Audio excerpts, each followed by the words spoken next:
ज्ञानतिमिरान्धस्य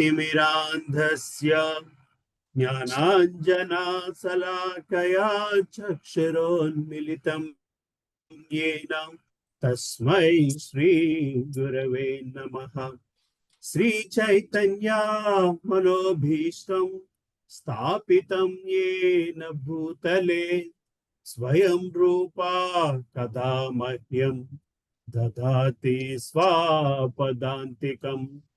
वन्देऽहं श्रीगुरो श्रीयुतापदकमलं श्रीगुरून् वैष्णवांश्च श्रीरूपं साग्रजातां सहगणा रघुनाथ सजीवं साद्वैतं सावधूतं परिजना सहितं कृष्ण चैतन्य देवं श्री राधा कृष्ण पदान् सहगणा ललिता श्री विशाखान्वितांश्च हे कृष्णा करुणा सिंधो दीनबंधो जगत्पते गोपेशा गोपिका कांता राधा कांता नमोस्तुते तप्त कांचना गौरांगी राधे वृंदावनी वृषभानुस्तुते देवी प्रणमामि हरिप्रिये वाञ्छाकल्पतरुभ्यश्च कृपा सिन्धुभ्य एव च पतितानां पावनेभ्यो वैष्णवेभ्यो नमो नमः। जय श्री कृष्णा चैतन्य प्रभु नित्यानंद श्री अद्वैता गदाधर श्रीवासादि गौर भक्त वृंद हरे कृष्णा कृष्णा कृष्णा हरे हरे हरे रामा राम राम हरे हरे। ओम नमो भगवते वासुदेवाय। ओम नमो भगवते वासुदेवाय। ओम नमो भगवते वासुदेवाय। नारायणं नमस्कृत्यं नरं चैव नरोत्तमं देवीं सरस्वतीं व्यासं ततो जयमुदीरयेत्। नष्टप्रायेषु भद्रेषु नित्यं भागवत सेवया भागवती उत्तमश्लोके भक्तिर्भवति नैष्टिके। कृष्णाय वासुदेवाय देवकी नन्दनाय च नन्दगोपः कुमाराय गोविन्दाय नमो नमः। नमो महावधन्याय कृष्ण प्रेम प्रदायते कृष्णाय कृष्ण चैतन्य नाम्ने गौरत्विषे नमः। नमः पंकजनाभाय नमः पंकजमालिने नमः पंकजनेत्राय नमस्ते पंकजांग्रिये। नमो ब्रह्मण्याय देवाय गो ब्राह्मण्याय हिताय च जगद्हिताय कृष्णाय गोविन्दाय नमो नमः। नमः ओं विष्णुपदाय कृष्णपृष्ठाय भूतले श्रीमते भक्ति वेदांता स्वामी निति नामिने। नमस्ते सारस्वती देवे गौरवाणी प्रचारिणे निर्विशेष शून्यवादी पाश्चात्य देश तारिणे। जय श्री कृष्ण चैतन्य प्रभु नित्यानंद श्री अद्वैत गदाधर श्रीवासादि गौर भक्त वृंद हरे कृष्णा कृष्णा कृष्णा हरे हरे हरे राम राम राम हरे हरे। करोति वाचालं पंगुं लगायते गिरिं यत्कृपातमहं वन्दे श्रीगुरुं दीनतारिणं परमानन्दमाधवं श्री चैतन्येश्वरम्।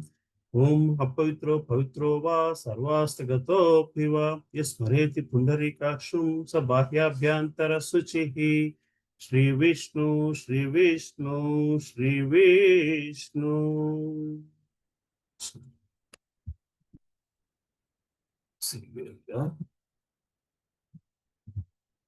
సో 6వ అధ్యాయంలో ఉన్నాము. సో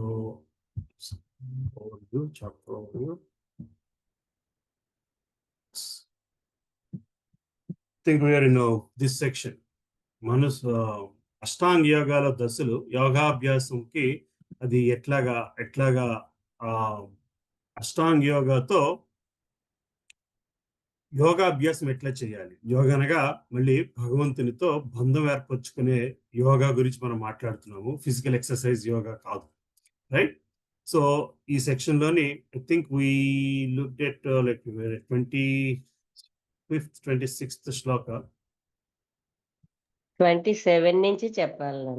27 నుంచి చెప్పాలి. సో 24 ఇవన్నీ చూసాము. స్థిర నిశ్చయంతోడను విశ్వాసముతోడను యోగం అభ్యసించు మానవుడు ఆ మార్గం నుండి వైదొలగ రాదు. మానసిక కల్పన నుండి ఉత్పన్నమైనటి భౌతిక కోరికలన్నిటినీ ఎటువంటి మినహాయింపు లేకుండా త్యజించి అతను మనస్సు ద్వారా సర్వేంద్రియములను అన్ని వైపుల నుంచి నియంత్రింపవలను. సో సమాధి స్థితికి ఎట్లా వెళ్ళాలో చూసాము. నిశ్చయమైన బుద్ధితో క్రమముగా నెమ్మదిగా మానవుడు సమాధి స్థితిని పొందవలను. ఆ విధముగా మనస్సును ఆత్మయందే స్థిరము చేసి అతనికి దేనిని గూర్చి చింతింపరాదు. మనసు ఆత్మయందే స్థిరము చేసి, సో మనసుని ఆత్మయందు స్థిరం చేస్తే ఇటువంటి రియలైజేషన్, గాడ్ రియలైజేషన్ ఎట్లా జరుగుద్ది, దైవత్వము ఎట్లాగా దర్శించగలము అన్నది మనం ఇవాళ శ్లోకాల్లో చూస్తాం. సో 26వ శ్లోకం కూడా చూసాం. చంచలత్వం మరియు అస్థిరత్వము కారణమున మనసు ఎచ్చట పరిభ్రమించినను మానవుడు దానిని అచ్చటి నుంచి తప్పక మరలించి ఆత్మవసనముకు గుని రావలెను.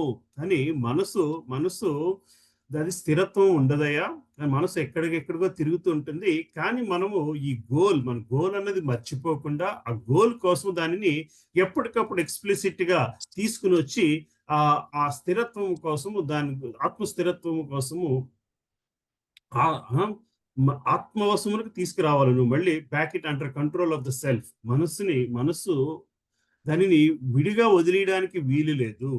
బుద్ధితోని దానిని తీసుకుని క్లోజర్ టు ద గాడ్, మళ్ళీ క్లోజర్ టు ద ఆత్మకి దగ్గరగా తీసుకురావడానికి ప్రయత్నిస్తూ ఉండాలి. ఇక్కడ దాకా చూసాము.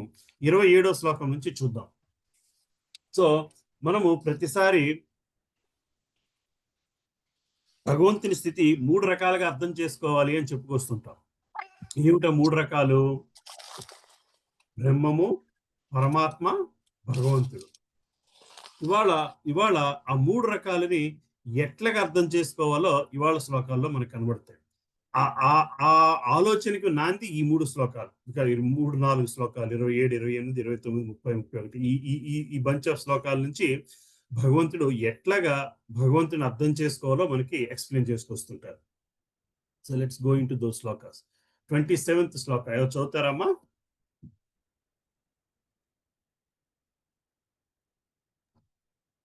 నేను చదువుతాను ప్రభుజీ. చదవండి. చదవండి మాతాజీ. హరే కృష్ణ. ప్రశాంత మనసంహీనం యోగినం సుఖముత్తమం ఉపేత్తి శాంతరజసం బ్రహ్మభూతమ కల్మషం. అనువాదము. నా యందు మనసు లగ్నము చేసిన యోగి తప్పక ఆధ్యాత్మిక ఆనందపు అత్యున్నత పరిపూర్ణత్వమును పొందును. అతడు రజగుణమునకు అతీతుడై పరబ్రహ్మముతో తనకు గల గుణాఖ్యమును గుర్తించును. ఈ విధముగా అతడు పూర్వకర్మ ఫలములన్నిటి నుండి విముక్తుడగును. హరే కృష్ణ. సో చంచలమైన మనస్సును తీసుకొచ్చి భగవంతుని మీద లగ్నం చేయగలగాలి. సో అటువంటి ఆ విధముగా లగ్నం చేసిన వాళ్ళకి బ్రహ్మభూతమ కల్మషం. సో బ్రహ్మ గుణైక్య ముక్తిని పొందిన వారి పూర్వం చేసిన పాపం నుంచి విముక్తిని పొందుతాడు. సో బ్రహ్మ గుణైక్యం అంటే ఇక్కడ ఈ శ్లోకంలోని మనకి భగవంతుడు అతని బ్రహ్మస్వరూపం అంటే బ్రహ్మము తాలూకు స్వరూపం గురించి మనకి ఇక్కడ ఇంట్రడ్యూస్ చేస్తున్నారు. మనము బ్రహ్మం అంటే భగవంతుని నుంచి వచ్చే దివ్య తేజస్సు అని చదువుకున్నాం. నా యందు మనసు లగ్నము చేసిన యోగి, సో ఎప్పుడైతే సమాధి స్థితిలో మనిషి ఉంటాడో బయట ప్రపంచం నుంచి he will start looking inward. So we talked about it basically. You should, when you start looking inward, stop looking outwards, then you will start looking inwards.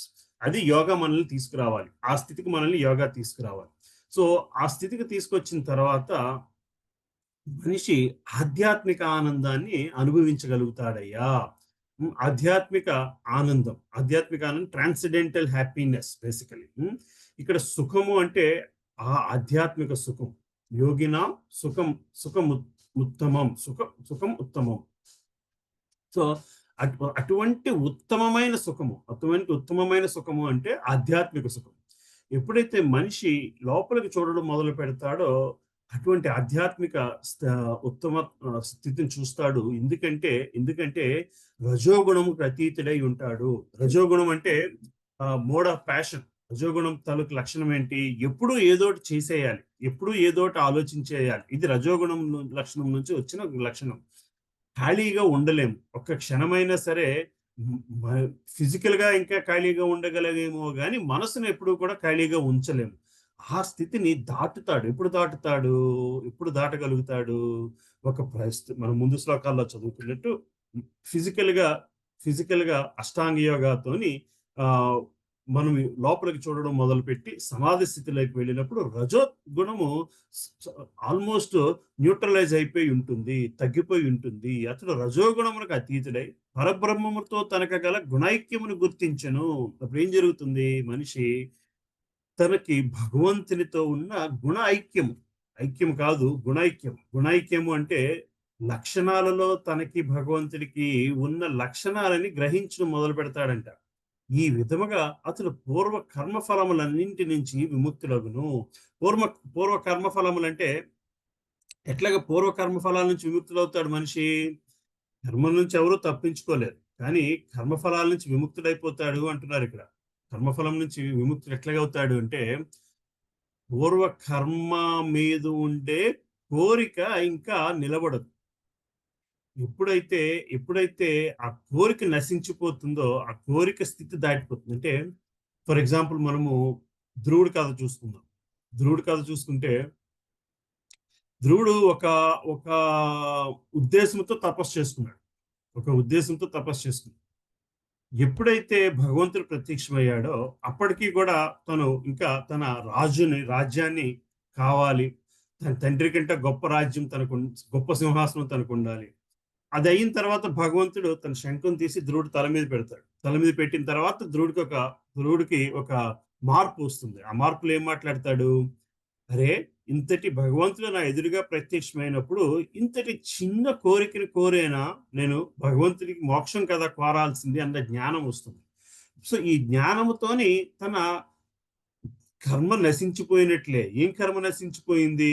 రాజ్యాన్ని ఏలుదాము అన్న కర్మ, ఆ కోరిక నశించిపోతుంది. ఆ కోరిక ఎప్పుడైతే నశించిపోయిందో ఆ కర్మ మళ్ళీ రాజ్యాన్ని ఏలాల్సిన పరిస్థితి లేదు. ఇంక రాజ్యాన్ని ఏలాల్సిన పరిస్థితి లేదు, ఆ కోరికను తీర్చుకోవాల్సిన పరిస్థితి లేదు. ఎందుకంటే కోరిక స్థితి దాటిపోయాడు కాబట్టి.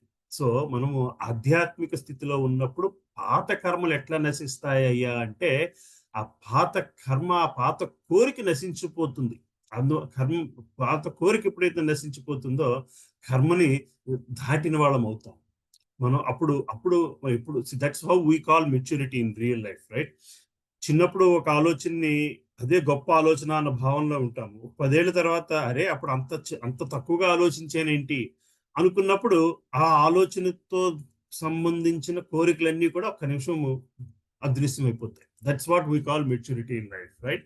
What was important to you a few years ago is not so much important to you today because you have outgrown that. Once you have outgrown that particular desire is not there anymore. So ఈ కోరికని దిగమించాలి. పాత కోరిక కూడా మనకి ఎప్పుడు పోతుంది అంటే దానికంటే హయ్యర్ టేస్ట్ చూసినప్పుడు, దానికంటే గొప్ప విషయం చూసినప్పుడు. చిన్న కోరిక ఎప్పుడు పోతుంది అంటే దానికంటే గొప్ప విషయాన్ని మనం అనుభవించినప్పుడు, అంత చిన్నదాని గురించా నేను అప్పుడు అంత తాపత్రయపడ్డాను అన్న భావన వచ్చినప్పుడు, ఆ కోరిక తీరకపోయినా, ఆ రోజు ఆ కోరిక తీరకపోయినా ఆ కోరిక తీర్చుకుందాము అన్న ఆలోచన నుంచి బయటపడినప్పుడు ఆ కోరిక వల్ల వచ్చే కర్మం నుంచి బయటపడిన వాళ్ళం అవుతాము. అర్థమవుతుంది కదా? సో ఆధ్యాత్మిక చింతనలోని పాత కర్మలు ఎందుకు పోతాయ్యా? ఆధ్యాత్మిక చింతనలోని భగవంతుడు మన కర్మలు మన ముందు నుంచి చెప్పుకొచ్చాం. కర్మయోగం నుంచి కర్మ 2 విధాలుగా పోతుంది. ఒకటి ఒకటి మనం అనుభవిస్తే పోతుంది. రెండోది భగవంతుడి అనుగ్రహంతో పోతుంది. మరి భగవంతుడి అనుగ్రహంతో కర్మ ఎట్లా పోతుంది అంటే ఇట్లా పోతుంది. ఇలా పోతుంది. ఎందుకంటే ఆ కర్మను అనుభవించాల్సిన స్థితి దాటిపోతాము కాబట్టి. ఎందుకు దాటుతాము? భగవంతునితో ఉన్న గుణైక్య స్థితిని మనం గ్రహించే స్థితిలో ఉంటాము కాబట్టి. అర్థమవుతుంది కదమ్మా? సో భగవంతునితో గుణైక్య స్థితి అనేది ఆధ్యాత్మిక స్థితి. ఈ స్థితి ఎట్లా ఉంటుందో మళ్ళీ మనం ముందు నెక్స్ట్ 3 శ్లోకాల్లో చూద్దాం మరింత క్లియర్గా. So let's see. సో బ్రహ్మభూత అనగా భౌతిక కల్మషము నుంచి ముక్తిని పొంది భగవానుని దివ్యమైన భక్తి యొక్క సావియందు నెలకొన్నుడు స్థితి. మద్భక్తిం లభతే పరాం. మనసు భగవానుని పాదపద్మలందు లగ్నము కానిదే ఎవ్వరు పరబ్రహ్మముతో గుణైక్యమును పొందజాలరు. సవై మనః కృష్ణ పాదార విందయో. భాగవతము 9వ అధ్యాయం 9వ స్కందం 4వ అధ్యాయం 18వ శ్లోకంలో చెప్పిన విషయం. భగవానుని ప్రేమయుక్త సేవ యందు సదా నెలకొని ఉండుట లేక కృష్ణ చైతన్యమునందు నిమగ్నమగుట అనేది నిజముగా రజోగుణము నుంచి సమస్త భౌతిక కల్మషుల నుండి ముక్తిని పొందేటియే అగును. ఎప్పుడైతే ఈ రజోగుణ తత్వంలోంచి మనం బయటపడతామో మనిషికున్న సహజ మనిషికి అనేకంట భౌతిక శరీరానికి ఉన్న సహజ లక్షణము రజోగుణ లక్షణము. ఆ లక్షణం నుంచి ఎప్పుడైతే బయటపడతామో, ఇప్పుడు జైల్లో పనిష్మెంట్ ఇవ్వడం అంటే ఒక వ్యక్తిని కన్ఫైన్ చేసేస్తున్నారు. ఒక గదికి కన్ఫైన్ చేసేస్తే అతను రజోగుణాన్ని అణచడమే. సో ఒక మనిషి ఎప్పుడూ ఒక చోట నిలబడలేడు. సో పనిష్మెంట్ అంటేనే రజోగుణాన్ని అణచడం. ఒక వ్యక్తిని ఒక గదిలో కన్ఫైన్ చేసేయడం అంటే why is it law considers it. Like government జైల్లో చేసేది వదిలేసేయండి, అదే బయట మీరు ఒక వ్యక్తిని ఒక గదిలో కన్ఫైన్ చేసేస్తే గవర్నమెంట్ వచ్చి మిమ్మల్ని పనిష్ చేస్తుంది. ఎందుకంటే అది that is like it's fundamental right అనే కంటే fundamental character of materialistic world. అది ఒక చోట నిలబడదు. దాన్నే మనం చైతన్యం అంటాం. Like if you go to even string theory, the fundamental reason of life is there is something called string that is always vibrating and that gives the energy for the entire thing అని చెప్పి మన string theory, if you go into like Einstein theories and all that, you will realize that, and the source of for that is the God particle అని చెప్పి now the research is going in the direction. But that is what we call రజోగుణ తత్వము. ఆ చైతన్యమే రజోగుణ తత్వము. అది మన భాగవతంలో మళ్ళీ క్లియర్గా వస్తుంది, ఎట్లా ప్రకృతిలోంచి వస్తుందో ఆ రజోగుణ తత్వం. ఎప్పుడైతే మనము ఆ రజోగుణ తత్వాన్ని పనిష్ చేయట్లేదు, జైల్లో పనిష్ అవుతుంది. If you're punishing somebody, you confine him to your room basically, right? That is kind of punishment. అది రజోగుణాన్ని ఏంటిది ఫోర్స్ఫుల్ గా కన్ఫైన్ చేస్తున్నాం. కానీ ఎప్పుడైతే మరి ఒక ముని తపస్సు చేసుకుంటున్న ముని అదే చేస్తున్నాడు. జైల్లో ఉండే వ్యక్తిని మనం ఫోర్స్ఫుల్ గా ఎలా పెడుతున్నామో తపస్సు చేసుకుంటున్న ఋషి కూడా అదే చేస్తున్నాడు. ఒక చిన్న ప్రదేశానికి కన్ఫైన్ అయిపోయి ఉండిపోతున్నాడు. కానీ this is voluntary, that is involuntary. ఇక్కడ రజోగుణాన్ని వాలంటరీగా దానిని ఎట్లా కన్ఫైన్ చేయగలుగుతుంది? మనము మామూలుగా చూస్తే నెల్సన్ మండేలా లాంటి వాళ్ళు జైల్లో పెట్టితే they were able to sustain even greatest confinement. చిన్న గదుల్లో పెట్టిన వాళ్ళని కన్ఫైన్ అవ్వగలిగారు. ఎందుకంటే వాళ్ళ దృష్టి beyond that place. They were able to సమాధి స్థితిలోకి ఈజీగా వెళ్ళగలిగే పరిస్థితి మాట. సో ఆ సమాధి స్థితిలోకి ఎలా వెళ్ళగలుగుతున్నారయ్యా అంటే మొదట్లో ఒక అధ్యయనం ద్వారా వెళ్తున్నారు. కానీ ఒక స్థితి దాటిన తర్వాత భగవంతునితో ఉన్న బంధాన్ని గ్రహించగలిగితే ఆటోమేటిక్గా వాళ్ళే కన్ఫైన్ అయిపోతారు. ఎందుకంటే అట్లా కన్ఫైన్ అవ్వకపోతే వాళ్ళు డిస్టర్బ్ అవుతున్నారు. డిస్టర్బ్ అయితే ఆ ఆనందాన్ని నుంచి దూరం అయిపోతున్నారు. మనిషి తపస్సు చేసుకోవడం అంటే అదే. ఆ తపస్సులో ఏమవుతుంది? ఆ భగవంతునితో ఉన్న బంధంతో ఉన్న ఆనందాన్ని చూడగలుగుతున్నారు. అదే సమాధి స్థితి. ఆ సమాధి స్థితిలో ఎంతసేపు అయినా ఉండగలుగుతున్నారు. ఎందుకంటే వాళ్ళని వాళ్ళు పనిష్ చేసుకోవట్లేదు, వాళ్ళని వాళ్ళు కన్ఫైన్ చేసుకోవడానికి ప్రయత్నించట్లేదు. ఆ కన్ఫైన్మెంట్ ద్వారా భగవంతునితో ఉన్న గుణ ఐక్యత్వాన్ని గ్రహించగలుగుతారు. ఎప్పుడైతే ఆ గుణైక్యత్వాన్ని గ్రహించగలుగుతున్నారో అప్పుడు మనం ఎంత కష్టపెట్టినా సరే వాళ్ళకి దూరం కదలరు, చలించరు. ఎందుకంటే ఆ స్థితిలోంచి బయటికి రావడం వాళ్ళకి ఇష్టం ఉంటుంది. ఇదే స్థితి రజోగుణాన్ని ఉపయోగించుకుంటూ భగవంతునికి సేవ చేస్తున్నప్పుడు కూడా వస్తుంది. కలియుగంలోని సమాధి స్థితిలోంచి అది గ్రహించడం కష్టమయ్యా. నువ్వు రజోగుణ దాన్ని బంధించడం చాలా కష్టము. ఇందులో సక్సెస్ ఎంతవరకు ఉంటుందో మనకు తెలియదు. నువ్వు అదే రజోగుణాన్ని ఉపయోగించుకుని భగవంతునికి సేవ చేస్తూ ఆ బంధాన్ని మెయింటైన్ చేసుకోగలిగితే, ఆ బంధాన్ని గ్రహించగలిగితే, ఆ బంధంలోని జీవించగలిగితే నువ్వు అంత సక్సెస్ పొందుతావు. దానినే కృష్ణ చైతన్యము అన్నారు. ఎందుకు కృష్ణ చైతన్యము అంటే ఆ భగవంతుని సేవ చేయడానికి ఒక కాన్షియస్నెస్ ఉండాలి, ఒక స్థితి ఉండాలి, మనసు ఒక ఆలోచన స్థితి ఉండాలి. దానినే మనం కృష్ణ కాన్షియస్నెస్ అన్నాము. సో సో ద ప్రాసెస్ ఏంటంటే యోగా స్థితి చేసుకుంటున్నా, అష్టాంగ యోగా చేస్తున్నా, ఏమి చేస్తున్నా సరే ఫైనల్ గా జరగాల్సింది ఏమిటయ్యా అంటే ఆ కాన్షియస్నెస్ పెరగాలి. భగవంతునితో బంధం ఏర్పరచుకోవడమే కాదు, ఏర్పరచుకున్న తర్వాత ఆ గుణ ఐక్యత్వాన్ని చూడగలగాలి. ఆ గుణ ఐక్యత్వాన్ని చూసిన తర్వాత ఆ స్థితిలో నిలబడిపోగలగాలి. దాన్నే మనం కృష్ణ కాన్షియస్నెస్ అంటున్నాము. అంటే ఆ స్థితిని ఎట్లాగొస్తుంది, అది ఎట్లా పెంపొందుతుంది, ఎట్లా దాన్ని పెంపొందించుకోవాలి. అది అది మనకి ఇస్కాన్ ఏం చెప్తుంది, నువ్వు సేవ చేయడం ద్వారా అది నువ్వు పెంపొందించుకోగలవు. ఒక గుడి పూజారి 24 గంటలు దేవుడికి సేవ చేస్తున్నప్పుడు ఆయనకి ఆ దేవుడి స్థితి ప్రతి చోట కనబడుతూ ఉంటుంది. రైట్? అది ఎట్లా వస్తుందో మళ్ళీ మనం నెక్స్ట్ ఇంకొక 2 శ్లోకాలు చూసి అప్పుడు మనకు కావాలంటే వెనక్కి వద్దాం డిస్కషన్కి. 28వ శ్లోకం ఎవరు చదువుతారు?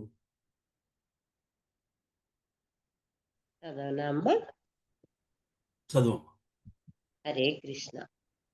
యుంజన్నేవం సదాత్మానం యోగి విగత కల్మషః సుఖేన బ్రహ్మ సంస్పర్శం అత్యంతం సుఖమస్నుతే. అనువాదము. ఆ విధముగా ఆత్మ నిగ్రహుడైన యోగి నిరంతరము యోగ్యం అభ్యసించుచు సమస్త భౌతిక కల్మషముల నుండి విముక్తుడై భగవానుని దివ్యమైన ప్రేమయుక్త సేవయందు అత్యున్నతమైన సౌఖ్యమును పొందును. హరే కృష్ణ. హరే కృష్ణ. సో ఎప్పుడైతే మనము ఆ స్థితిలో ఉంటామో ఆ విధముగా ఆత్మ నిగ్రహుడైన యోగి నిరంతరము యోగం అభ్యసించుచు సమస్త భౌతిక కల్మషముల నుంచి విముక్తుడై భగవానుని దివ్యమైన ప్రేమయుక్త సేవ యందు అత్యున్నతమైన సౌఖ్యమును పొందును. ఎప్పుడైతే మనము ఆ రజోగుణంతో సంబంధించిన విషయాన్ని మనం అణచగలుగుతామో, లేదా ఆ రజోగుణంకి సంబంధించిన విషయంతో మనం మరింత భగవంతుని స్పృహ పెంచుకోగలుగుతామో, భగవత్ చైతన్యాన్ని పెంచుకోగలుగుతామో, అది ఎక్కడి నుంచి వస్తుంది అయ్యా అంటే ఆత్మ నిగ్రహం నుంచి వస్తుంది. ఆత్మ నిగ్రహం కోసం ఆ సమాధి స్థితిని అంతా మనం డిస్కస్ చేసుకున్నాము. ఎట్లా యమ నియమ ఇవన్నీ మనం ఎట్లా గ్రహించాలో. అయితే ఫైనల్ గా మనకు కావాల్సింది ఏమిటి? ఆత్మ నిగ్రహ స్థితి నుంచి భౌతిక కల్మషముల నుంచి విముక్తుడై భగవానికి దివ్యమైన ప్రేమయుక్త సేవ యందు అత్యున్నతమైన సౌఖ్యమును పొందును. అది కేవలము భగవంతునికి సేవ చేయడం ద్వారా ఆ ఆనందాన్ని పొందే స్థితికి వెళుతుంది. ఇక్కడ 2 సైమల్టేనియస్ గా చేస్తూ ఉండాలి. ఏమిటి? ఒకటి ఆత్మ నిగ్రహించుకోవడము, రెండవది భగవంతుని సేవ చేస్తూ ఉండడం. ఇనీషియల్ స్టేజెస్ లోని దీని ఇనీషియల్ స్టేజెస్ లో మనల్ని మనం ఫోర్స్ చేసుకోవాల్సిన పరిస్థితి. ఆ భగవంతుని సేవ చేసుకోవడానికి కూడా మనల్ని మనం ఫోర్స్ చేసుకోవాల్సిన పరిస్థితి. ఎప్పటిదాకాను మనసు ఆయనతో బంధం ఏర్పరచుకొని ఆ ఆనందాన్ని చూసేంత వరకును. రైట్? ఆనందాన్ని చూసేంత వరకు. Will come back to this concepts again. Let's go little further.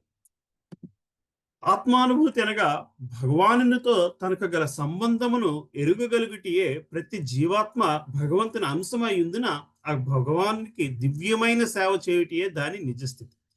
ఆత్మకు భగవానునితో గల ఇట్టి దివ్య సంబంధమే బ్రహ్మ సంస్పర్శ అని పిలువబడను.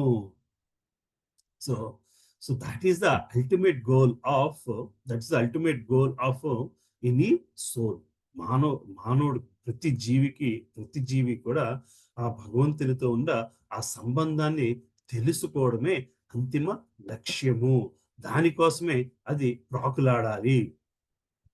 సో ఎక్కడి నుంచి వస్తుంది? ఆత్మ నిగ్రహం నుంచి వచ్చి మనం చేసుకునే కొన్ని అలవాట్లు. ఏమిటాయా అలవాట్లు అంటే భగవత్ సేవ. ఆత్మానుభూతి అనగా భగవంతునితో తనకు గల సంబంధమును ఎరుగగలిగిటియే ప్రతి జీవాత్మ భగవానుని అంశమైనందున ఆ భగవానునికి దివ్యమైన సేవ చేయుటియే దాని నిజస్థితి. ఆత్మకు భగవానితో గల ఇట్టి సంబంధమే బ్రహ్మ సంస్పర్శ అని పిలువబడును. Right. So let's go to next shloka also and then సరే ఎవరు చదువుతారు? చదువుతామా? చదవండి మమ్మల్ని. హరే కృష్ణ.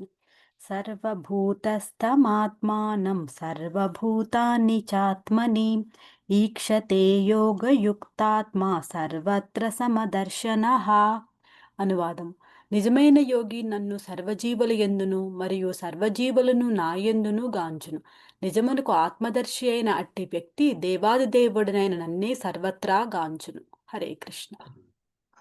సో నిజమైన యోగి నన్ను సర్వజీవులయందును మరియు సర్వజీవులను నా యందు గాంచును.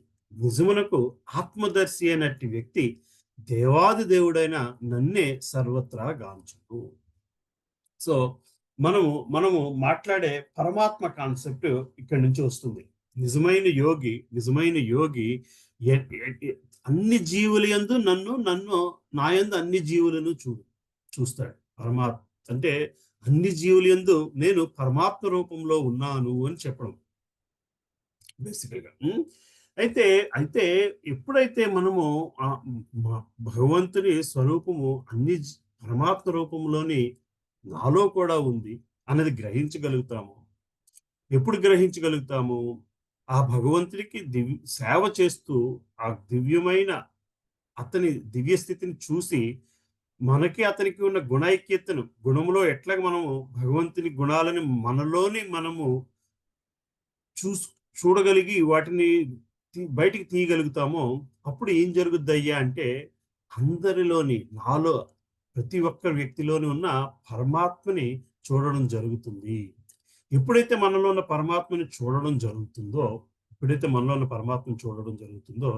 అందరి వ్యక్తుల్లోని ఆ పరమాత్మ తత్వాన్ని చూడడం జరుగుతుంది. ఈ మొదట్లోని ఈ ప్రయత్నానికి మనము కొంత ఎఫర్ట్ పెట్టాలి. కానీ ఎఫర్ట్ పెట్టిన తర్వాత అది సహజంగానే జరుగుతుంది. ఎట్లా జరుగుద్ది? So for example, let's go back to some simple example. We see this in every movie, right? How hero goes after heroine. He wants to get love of the other person, or how heroine goes after hero who wants to get love of the other person. Initially there will be a lot of effort. Once that relation is established, you don't see that so much of effort trying to get each other's attention, but then there is just a love story after, right? So a tarvata em jaruguddi, you'll see a lot of movies also, right? The hero is not there, but heroine, or the heroine is not there, but the hero, in whatever he's looking, he looks for that lady, he looks for that person because of love. కొన్ని సినిమాలు ఇవి కూడా ఉంటాయి. నేను కాస్త పొడవుగా ఉన్న వ్యక్తిని చూస్తే నువ్వే గుర్తుకొచ్చావు. The hero is not there, but the heroine tells that, right? అంటే ఎందుకు వస్తుంది అది? That is the consciousness that person is living in. Because you have enjoyed the companionship, and in missing, when that person is not there, you are still able to see that person only because you have enjoyed that association or that consciousness. That is exactly what it is.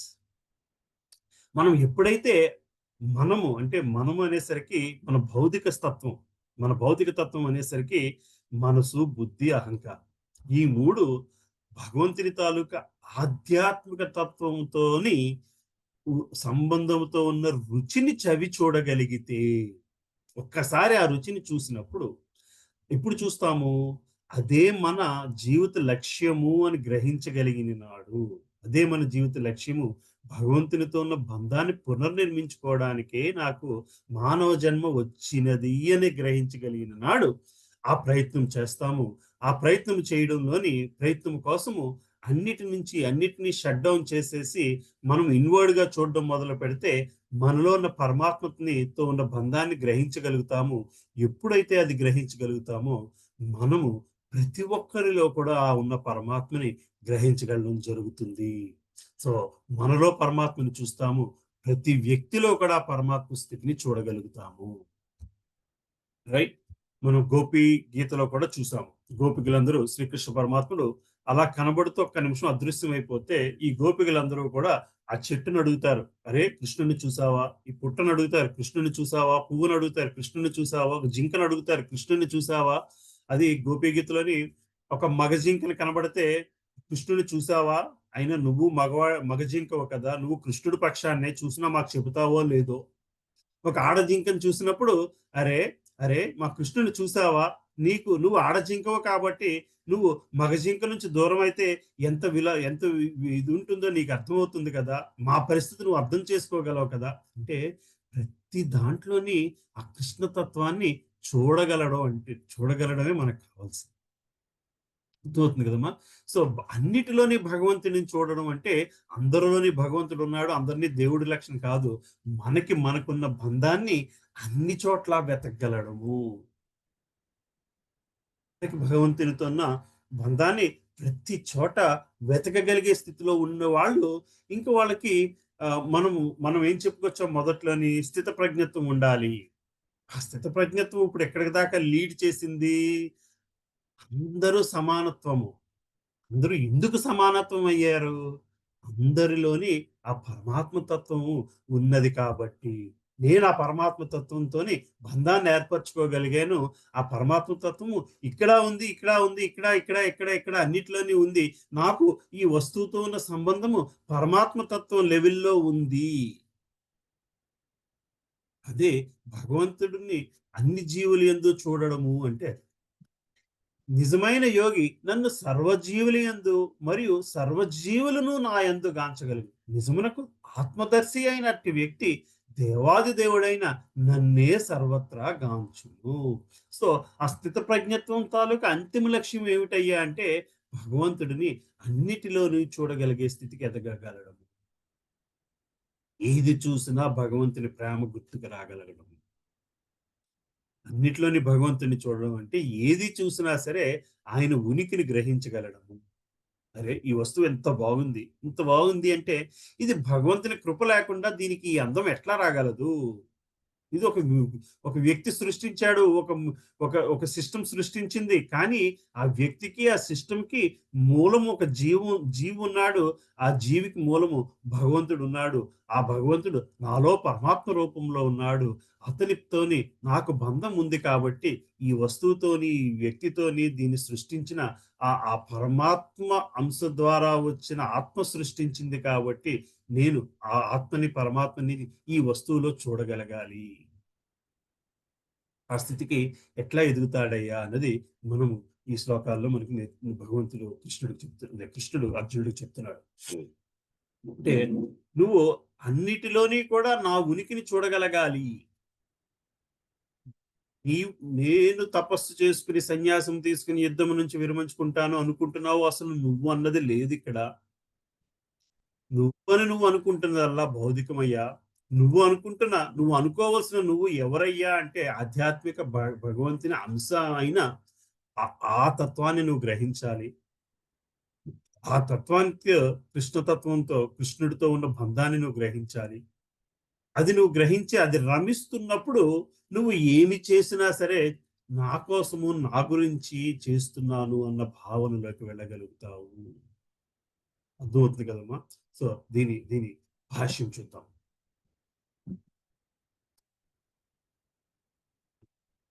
Stuck అయిపోయింది. Sorry, computer stuck అయిందమ్మా ఇది.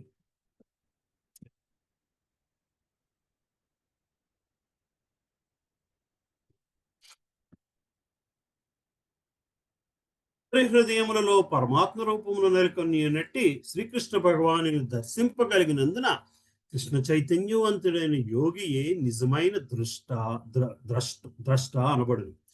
ఈశ్వర సర్వభూతానాం హృద్దేశ అర్జున తిష్టతి అని భగవంతుడు 18వ అధ్యాయంలో చెప్పుకొస్తున్నారు. భగవానుడు సునక హృదయమునందును మరియు బ్రాహ్మణుని హృదయమునందును కూడా పరమాత్మ రూపంలో నెలకొని ఉండును. భగవానుడు శాశ్వతముగా దివ్యుడు. అంతేకాకుండా అతడు సునకము లేదా బ్రాహ్మణుని హృదయమునందు నిలుచుని చేత భౌతికంగా మార్పు చెందడని పరిపూర్ణుడైన యోగి ఎరిగి ఉండును. అదే భగవాని సర్వసమత్వము. పరమాత్మతో పాటు జీవాత్మయు హృదయమును ఉన్నప్పటికీ పరమాత్మ వలె జీవాత్మ అందరి హృదయములలో నెలకొని ఉండలేదు. ఇదియే జీవాత్మకు మరియు పరమాత్మ నడుమ గల భేదము. పరమాత్మ ఆయన అందరి హృదయంలోనే ఉండగలడు. జీవాత్మ ఈ శరీరానికి మాత్రమే లిమిటేషను. మన ఉనికి ఈ శరీరానికి మాత్రమే. దీనిని మించి మనము ఇంకొక శరీరము, ఇంకొక జీవాత్మతోని ఎటువంటి బంధాన్ని అనుభవిస్తున్నా దానికి కారణం ఏమిటయ్యా అంటే అది పరమాత్మ లెవెల్లో దానికి ఉన్న సంబంధం.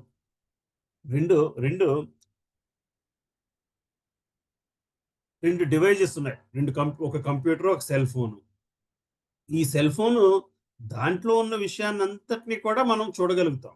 ఒక కంప్యూటర్ దాంట్లో ఉన్నవన్నీ మనం చూడగలుగుతాం. ఎప్పటిదాకాను ఈ రెండు కూడా ఇండివిజువల్ గా వైఫైకి కనెక్ట్ అయ్యి ఉన్నాయి. అప్పుడు ఏం చేయగలము? ఒక డివైస్ నుంచి ఇంకో డివైస్ లో ఉన్న విషయాన్ని మనం చూడగలుగుతాం. ఎందుకు చూడగలుగుతాము? వైఫైతో కనెక్ట్ అయ్యి ఉంది కాబట్టి. ఆ వైఫై లాంటిది పరమాత్మ తత్వం. దీనికి ఉన్న ప్రాసెసర్ జీవాత్మ తత్వం. బేసికలీ అదవుతుంది కదమ్మా. ఎప్పుడైతే మనము ఒక మిషన్ వైఫై డివైస్ సోర్స్ తోని రిలేషన్ ఎస్టాబ్లిష్ చేసుకుందో అప్పుడే ఇంకో వైఫై డివైస్ తో మాట్లాడగలరు. అలాగనే అంటే రెండు వ్యక్తుల మధ్య, జీవాత్మల మధ్య ఒక బంధం ఏర్పడడానికి కూడా కారణము పరమాత్మ అంశమే. అందువలనే ఆ బంధం ఏర్పడుతుంది. లేదా అటువంటి యూనిఫైయింగ్ ఫ్యాక్టర్నే మనం పరమాత్మ అని పిలుస్తున్నాము. సరే, సో పరమాత్మతో పాటు జీవాత్మ కూడా హృదయమునందు ఉన్నప్పటికీ పరమాత్మ వలె జీవాత్మ అందరి హృదయములలోని నెలకొని ఉండలేడు. ఇదియే జీవాత్మ మరియు పరమాత్మ నడుము గల భేదం. నిజమునకు యోగాభ్యాసమునందు ప్రవేశము లేనివాడు దానిని స్పష్టంగా గుర్తింపజాలడు. యోగాభ్యాసం అంటే ఇక్కడ మళ్ళీ అష్టాంగ యోగా అని అనుకోవడానికి కూడా వీల్లేదు. భగవంతుడితో యోగం అంటేనే బంధం, భగవంతుడితో బంధము. అటువంటి అభ్యాసం, అటువంటి ప్రయత్నం చేసిన వాడు దీనిని క్లియర్గా అర్థం చేసుకోగలుగుతాడు. కానీ కృష్ణ చైతన్యవంతుడు ఆస్తికుని మరియు నాస్తికుని ఇరువురి హృదయమునందు కృష్ణుని దర్శింపగలుగును. ఈ విషయము స్మృతి శాస్త్రం ఇట్లు నిర్ధారింపబడ్డది. అతత్వచ్చ మాతృత్వచ్చ ఆత్మహి పరమో హరి.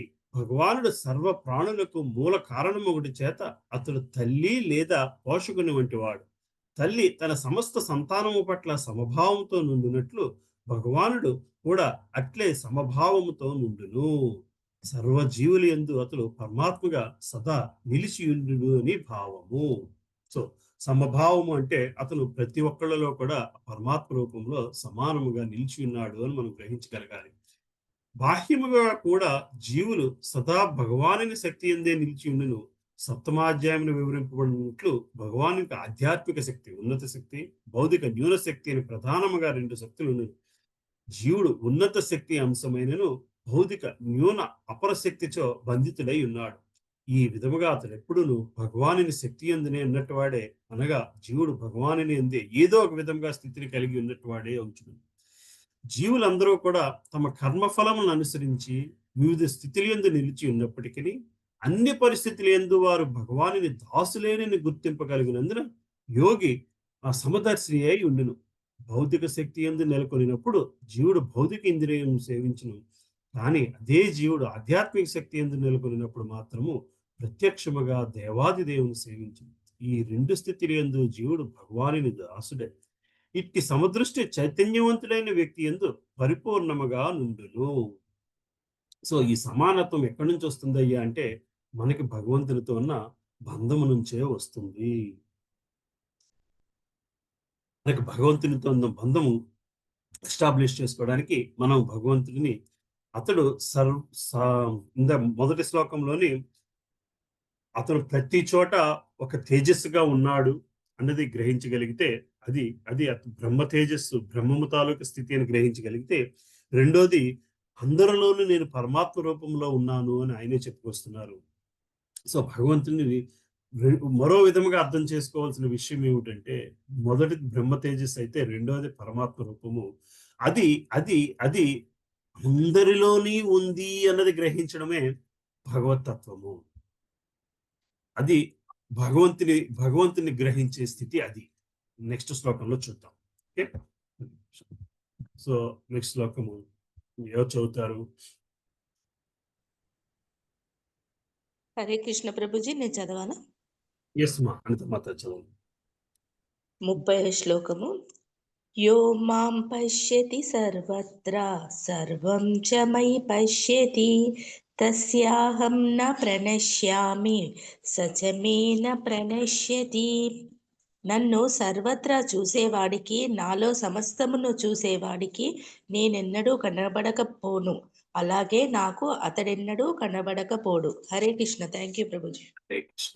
సో ఎప్పుడైతే మనము ఆ పరమాత్మ స్థితిని అనుభవించగలుగుతామో, గ్రహించగలుగుతామో, నన్ను సర్వత్రా వీక్షించువానికి మరియు నా యందు సమస్తమును గాంచువానికి, యో మాం మా, this is where first time భగవంతుడు నేనే అని చెప్పుకొస్తున్నాడు. సో సో అందరిలోని పరమాత్మలో ఉన్నాను, పరమాత్మగా ఉన్నాను, అందరిలోని పరమాత్మ రూపం ఉంది, అది నేనే. నన్ను సర్వత్రా వీక్షించువాని గానికి, మాం అనేసరికి మళ్ళీ నేను. కృష్ణ భగవానుడు ఇక్కడ తను ఎస్టాబ్లిష్ చేస్తున్నాడు అర్జునుడికి, అందరిలోని పరమాత్మ రూపంలో భగవానుడు ఉన్నాడు, అది నేనే. నన్ను సర్వత్రా వీక్షించువానికి మరియు నా యందు సమస్తమును గాంచువానికి, నేను కనబడబోటు గాని అతడు నాకు కనబడబోటు గాని జరగదు. సో భగవంతునితో బంధం ఏర్పరచుకోవడం ఎంత సులభమో చెప్పుకొస్తున్నారు. ఏమిటయ్యా, మనం దీనికోసం తలకిందలు తపస్సు చేయాల్సిన అవసరం లేదు. ఆ పరమాత్మ తత్వాన్ని గ్రహించి దాంట్లో ఉన్న ఆధ్యాత్మిక తత్వంతో ఆనందాన్ని అనుభవించి ఆ ఆధ్యాత్మిక తత్వాన్ని ప్రతి ఒక్కళ్ళలోని చూడగలిగితే నన్ను ప్రతి ఒక్కళ్ళలోని చూస్తారు, అతడు నాకు కూడా ప్రతి నిమిషము కనబడుతూ ఉంటాడు. అంటే మనం ఒక వ్యక్తిని చూస్తున్నప్పుడు, ఒక వ్యక్తితో మాట్లాడుతున్నప్పుడు ఆ జీవాత్మ కంటే కూడా ఆ పరమాత్మ అంశాన్నే మనం చూడడం జరుగుతూ ఉంటుంది. ఎప్పుడైతే పరమాత్మ అంశాన్ని చూస్తూ ఉంటామో ఆటోమేటిక్గా భగవంతుడు మనం చూస్తూ ఉంటాడు. మనం చదువుతూ ఉంటాం, చూస్తూ ఉంటాము. చాలా మంది యోగులు పుస్తకాల్లో గట్రా చదువుతుంటాం. వాళ్ళు ఒక కొండలో తపస్సు కొండలో కూర్చుని జపం చేసుకుంటున్నారని పక్కన వచ్చి సింహం కూర్చుందని, ఆ సింహం మనం ఎక్స్ప్రెస్ లో రాధానాథ స్వామి మహారాజ్ బుక్ లో ఉంటుంది. ఆయన సింహంతో ఫేస్ టు ఫేస్ రావడం జరుగుతూ ఉంటుంది. కానీ అది అది అది అలా నడుచుకు వెళ్ళిపోతుంది. రమణ మహర్షి ఆశ్రమంలోని నెమళ్ళను పాములు కలిసి ఆడుకున్నాయి అని చెప్పి రాసి ఉంటుంది. అదేంటంటే అవి ఇంకా జీవాత్మ స్థితిలో లేవు, పరమాత్మ స్థితిలో నిలబడి ఉంటుంది. ఒక వ్యక్తితోని మనకి this is what you call it, like there is chemistry between us. The chemistry between us is this, really. You are connected at not at soul level, but at super soul level. ఎందుకంటే మీరు ఆ పరమాత్మ స్థితిని చిన్న అంశంలోనే అనుభవించగలుగుతుంది. ఆ పరమాత్మ స్థితిని ఎక్కువ స్థితిలో అనుభవించగలిగితే just imagine how the your interaction with the world will. సరే, నేను భాష్యం చదువుతాము. కృష్ణ చైతన్యవంతుడు శ్రీకృష్ణ భగవానుని సర్వత్రా నిలిచి ఉండినట్లుగా దర్శించు. కృష్ణ చైతన్యవంతుడు శ్రీకృష్ణ భగవాన్ని సర్వత్రా నిలిచి ఉన్నట్లుగా దర్శించు. అంతేకాకుండా అతడు దేవాది దేవుని యందు సమస్తమును వీక్షించును.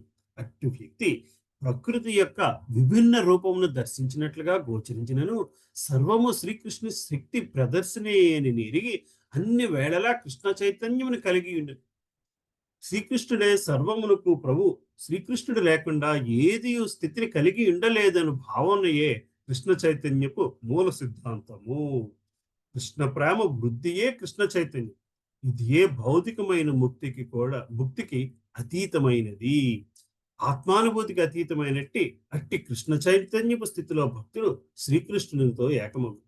అనగా భక్తునికి శ్రీకృష్ణుడే సర్వస్వమగును. అంతేకాకుండా భక్తుడు కృష్ణ ప్రేమతో నిండిపోవును. అప్పుడు భగవానికి మరియు భక్తునికి నడుమ ఒక సన్నిహిత సంబంధం ఏర్పడును. అట్టి స్థితిలో జీవుడు ఎన్నడూ నశింపడు. అట్లే దేవాది దేవుడైన శ్రీకృష్ణుడు భక్తుని దృష్టి నుంచి దూరం ఉండటం జరగదు. వాస్తవమునకు శ్రీకృష్ణు యందు ఐక్యమవుట అనేది ఆధ్యాత్మిక వినాశనము వంటిది. అనుకునే భక్తుడు ఎప్పుడు కూడా అట్టు ప్రమాదమును వాంఛింపడు. సో మనకి నిజంగా కావాల్సింది ఏమిటయ్యా అంటే ఆయనతో ఉన్న బంధాన్ని అనుభవిస్తూ రమిస్తూ ఆ సుఖాన్ని చూసుకునే వ్యక్తి భగవంతుడిలో ఐక్యమని కూడా ఇష్టపడడు. ఎందుకంటే ఐక్యమైపోతే నాకు ఇంకా సేవ భావన ఆనందం అన్నది లేదు. రైట్? సేవా భావన, when you are in love with somebody, you enjoy their company. If you become, both of you become single element, where is the enjoyment factor? Right? So భక్తుడు ఎప్పుడు కూడా భగవంతుడికి బయటకు ఉండడానికే ప్రయత్నిస్తాడు. బయటగా ఉండి ఆయన ఆనందాన్ని పొందాలి అన్న భావనలో, ఆయనకి సేవ చేస్తూ ఆయన ఆనందాన్ని అనుభవించాలి అన్న భావనలోనే చూస్తుంది. Right? This is what a mother does. ఒక తల్లి కొడుకుకి పిల్లవాడికి సేవ చేయడంలోనే ఆనందాన్ని పొందుతూ ఉంటుంది. ఎప్పుడైతే పిల్లవాడు దూరంగా వెళ్ళిపోయాడో ఇంకా ఆ స్థితిలోనే నిలబడుతూ ఉంటుంది. ఈ టైంకి వాడు ఏం చేస్తుంటాడో, ఈ టైంకి అమ్మాయి ఏం చేస్తుంటుందో, దట్స్ వాట్ ది థింగ్. భగవంతుడి మీద ఆలోచన కూడా అట్లాగనే ఉండగలగాలి. అప్పుడే అన్నిట్లోని భగవంతుడిని చూడగలుగుతాం. ప్రతిరోజు మీరు ఇంట్లో పూజ చేసుకుంటున్నారు, ఒకరోజు బయటకు వెళ్ళారంక, అరే ఈ టైంకి నేను ఇంట్లో పూజ చేసుకుంటూ ఉండేవాడిని కదా, నా కృష్ణుడికి నేను ఇట్లా సేవ చేస్తూ ఉండేవాడిని కదా అనుకుంటే అక్కడ కృష్ణుడు కనబడతాడు. అది కృష్ణుడు అక్కడ కనబడడం అంటేనే అది ఆలోచనలో నిలబడడమే కృష్ణుడు కనబడుతున్నాడు. అటువంటి వ్యక్తులకి నేను దూరం కాను, అటువంటి వ్యక్తులు నాకు ఎప్పుడు దూరం కారు అని చెప్పుకొస్తుంది. ఎప్పుడైతే మనము కృష్ణుని మన ఆలోచనలో ఉన్నామో మనం కృష్ణుడి ఆలోచనలో ఉన్నట్టు. ఎప్పుడైతే కృష్ణుడిని మన ఆలోచనలో ఉన్నాడో అప్పుడు మనము కృష్ణుడి ఆలోచనలో కూడా ఉన్నట్టే. ఎందుకంటే అంతా కూడా కృష్ణతత్వం నుంచి వచ్చినదే కాబట్టి. ఇది 7వ అధ్యాయంలో మరింత విపులంగా ఆయన తాలూకా ఆధ్యాత్మిక శక్తి, న్యూనశక్తి రూపంలోని మనము చదువుకుంటాము అని చెప్పుకొస్తున్నాం. రైట్? ప్రేమ అనున్నది ప్రేమాను అంజనముతో కాటుకతో కూడిన కన్నులతో కూడి ఉన్నట్టు భక్తులచే సదా వీక్షింపబడు ఆదిదేవుడైన గోవిందుని నేను భజింతును. భక్తుని హృదయములో అతడు తన నిత్యమైన శ్యామసుందర రూపంలో సదా దర్శింపబడును. ఎవరు చెప్పుకొచ్చారు? బ్రహ్మ సంహితలో బ్రహ్మ చెప్తున్న మాట. అంజనము అంటే కాటుక. మెడిసిన్ కూడా వాడతారా అంజనం అన్న పదము? మెడిసిన్ అన్న పదానికి కూడా అమృతాంజనం అంటే ఆ అంజనం పట్టుకుంటే అమృతం తీసుకున్నంత సుఖం వస్తుంది. Basically that is what Amrutanjan advertisement is all about basically. అంటే అక్కడ ఆ బాధ నుంచి విముక్తులు అవుతారు. విముక్తి పొందితే అది అమృతంతో సమానమైన మెడిసిన్ అన్నమాట అమృతాంజనం. అప్పుడు అలాగే ఉండేది నాన్న, అప్పుడు అలాగే ఉండేది, అప్పట్లో అలాగే ఉండేది దాని పవర్ కూడా. అటువంటి సుఖాన్ని ఇవ్వగలిగేది అంజనం అన్న పదం గురించి చెప్తున్నాను. సో ఇక్కడ మనకు కావాల్సింది ప్రేమానంజనముతో కూడిన కన్నులతో కూడినట్టు భక్తులచే సదా వీక్షింపబడు ఆది దేవుడైన గోవిందుని నేను భజింతును. భక్తుని హృదయములలో అతడు తన నిత్యమైన శ్యామ సుందర రూపంలో సదా దర్శింపబడును. అంటే ఇక్కడ బ్రహ్మ శ్రీకృష్ణుని ఉద్దేశించి చెప్తున్న బ్రహ్మ సంహిత. ప్రేమ అనే కాటుకతోని భక్తుల హృదయంలో భక్తులు నీపై చూస్తున్నప్పుడు నువ్వు ఎప్పుడూ కూడా వాళ్ళ మనసులో నిలబడి ఉన్నావయ్యా. ఈ స్థితిలో శ్రీకృష్ణ భగవానుడు భక్తుని దృష్టి నుండి ఎన్నడూ దూరం కాలేదు. అట్లే భక్తుడు కూడా ఎన్నడూ భగవంతుని దర్శనము నుంచి దూరముగా వెళ్ళాడు. ఎప్పుడైతే మనం భగవంతుని మీద ప్రేమాంజనంతో చూడడం మొదలు పెడతామో అప్పుడు మనం ఆయనకు దూరంగా వెళ్ళలేము. ఆయన మనకి దూరంగా వెళ్ళలేరు. హృదయమునందు భగవానుని పరమాత్మగా దర్శించి యోగి విషయమును కూడా ఇది వర్తించును. అట్టి యోగి క్రమముగా శుద్ధ భక్తునిగా మారి హృదయమునందు భగవానుని దర్శింపకుండా క్షణకాలమును కూడా జీవింపలేని స్థితికి వచ్చును. సో తపస్సు చేసుకుంటున్న వ్యక్తులు ప్రతి నిమిషము ఆ భావన, ఆ ఆనందంలోనే ఉండిపోతారు. అందులోంచి బయటికి రావడానికి బాధపడతారు. ఇందులోంచి బయటికి రావడానికి క్షణకాలము కూడా ఆ స్థితిలోంచి బయటికి రాకుండా బయటికి రావడానికి భయపడతారు, బాధపడతారు. అంటే అటువంటి ప్రేమతోని మనము సేవ చేయాలి. అటువంటి ప్రేమ సేవ చేస్తేనే వస్తది. అటువంటి ప్రేమ ఎంత థియరిటికల్ నాలెడ్జ్ చదువుకుంటున్నా సరే ప్రేమ అన్నది ఒక కాన్సెప్ట్ కాదు, ఒక యాక్టివిటీ. నువ్వు చాలా సార్లు చెప్పుకున్నాం. సో వైఫ్ అండ్ హస్బెండ్ ఉంటారు. భర్త వస్తాడు, ఇంట్లో వాళ్ళ కూర ఏం చేసావు అంటే ఐ లవ్ యూ అంటుంది భార్య. ఇదేంటి వంట ఏంటి, భోజనానికి అంటే I love you. Okay, but తినడానికి ఏంటంటే I love you does not feed you. You have to express that love. నేను ప్రేమిస్తున్నాను అంత మాత్రానే ఇంట్లో వంట జరిగిపోదు కదా. అది మీరు సరే ప్రేమిస్తే ఆ ప్రేమ ఎక్స్ప్రెస్ చేయడానికి వంట చేసి పెట్టమ్మా అంటాడు. అట్లాగా ప్రేమ అన్నది ఒక థియరిటికల్ కాదు, అది ఎక్స్ప్రెస్ జరగాలి. సర్వీస్ అన్నది ఆ ప్రేమని మనం సేవ రూపంలో భగవంతునికి ఎక్స్ప్రెస్ చేయగలగాలి. సేవ చేస్తుంటే ప్రేమ ఆటోమేటిక్గా వస్తుంది. మొదట్లోని మనం ప్రేమ లేకుండా సేవ చేస్తాము, బట్ అట్ సమ్ పాయింట్ ఆ ప్రేమ అన్నది వస్తుంది. ఎప్పుడు వస్తుంది? ఎందుకంటే మనం సేవ చేసుకుంటున్నప్పుడు భగవంతుడు ఊరికనే సేవ తీసుకోడు, దాన్ని రెసిప్రొకేట్ చేస్తాడు. మనం ఇవాళ రేపు సేవ కంటే కూడా దక్షిణ వేసేస్తే భగవంతుడు రెసిప్రొకేట్ చేస్తాడు అనుకుంటూ ఉంటాం. ఒక అన్నదాన సేవకి ఇచ్చేసాం, ఆ సేవకు డబ్బులు ఇచ్చేసాం, ఈ సేవకు అందులో ప్రేమ లేకపోతే రెసిప్రొకేషన్ జరగదు. అందులో ప్రేమ ఉంటే ప్రేమతో ఆ సేవ చేసినప్పుడు భగవంతుడు ఆటోమేటిక్గా రెసిప్రొకేట్ అవుతాడు. ఎప్పుడైతే భగవంతుడు రెసిప్రొకేట్ అవుతాడో అప్పుడు ఆ బంధం ఏర్పడుతుంది. లేకపోతే ఆయన డబ్బు తీసుకెళ్ళి ఆయనకి ఇచ్చిన వాళ్ళం అవుతాము, అందులో మనం చేసిన ఘనత ఏమీ లేదు. గంగా నదిలోని తర్పణ అర్పిస్తున్నాడు, అందులో నీళ్ళు తీసి గంగాదేవికి ఇస్తున్నారు. ఇప్పుడు అందులో మనం చేసింది ఏమీ లేదు, అందులో తీసి మళ్ళీ గంగాదేవికి అర్పిస్తున్నాం, అందులో నీళ్లు తీసి అందులో. కానీ మధ్యలో ప్రేమ అనేది యాడ్ చేయాలి.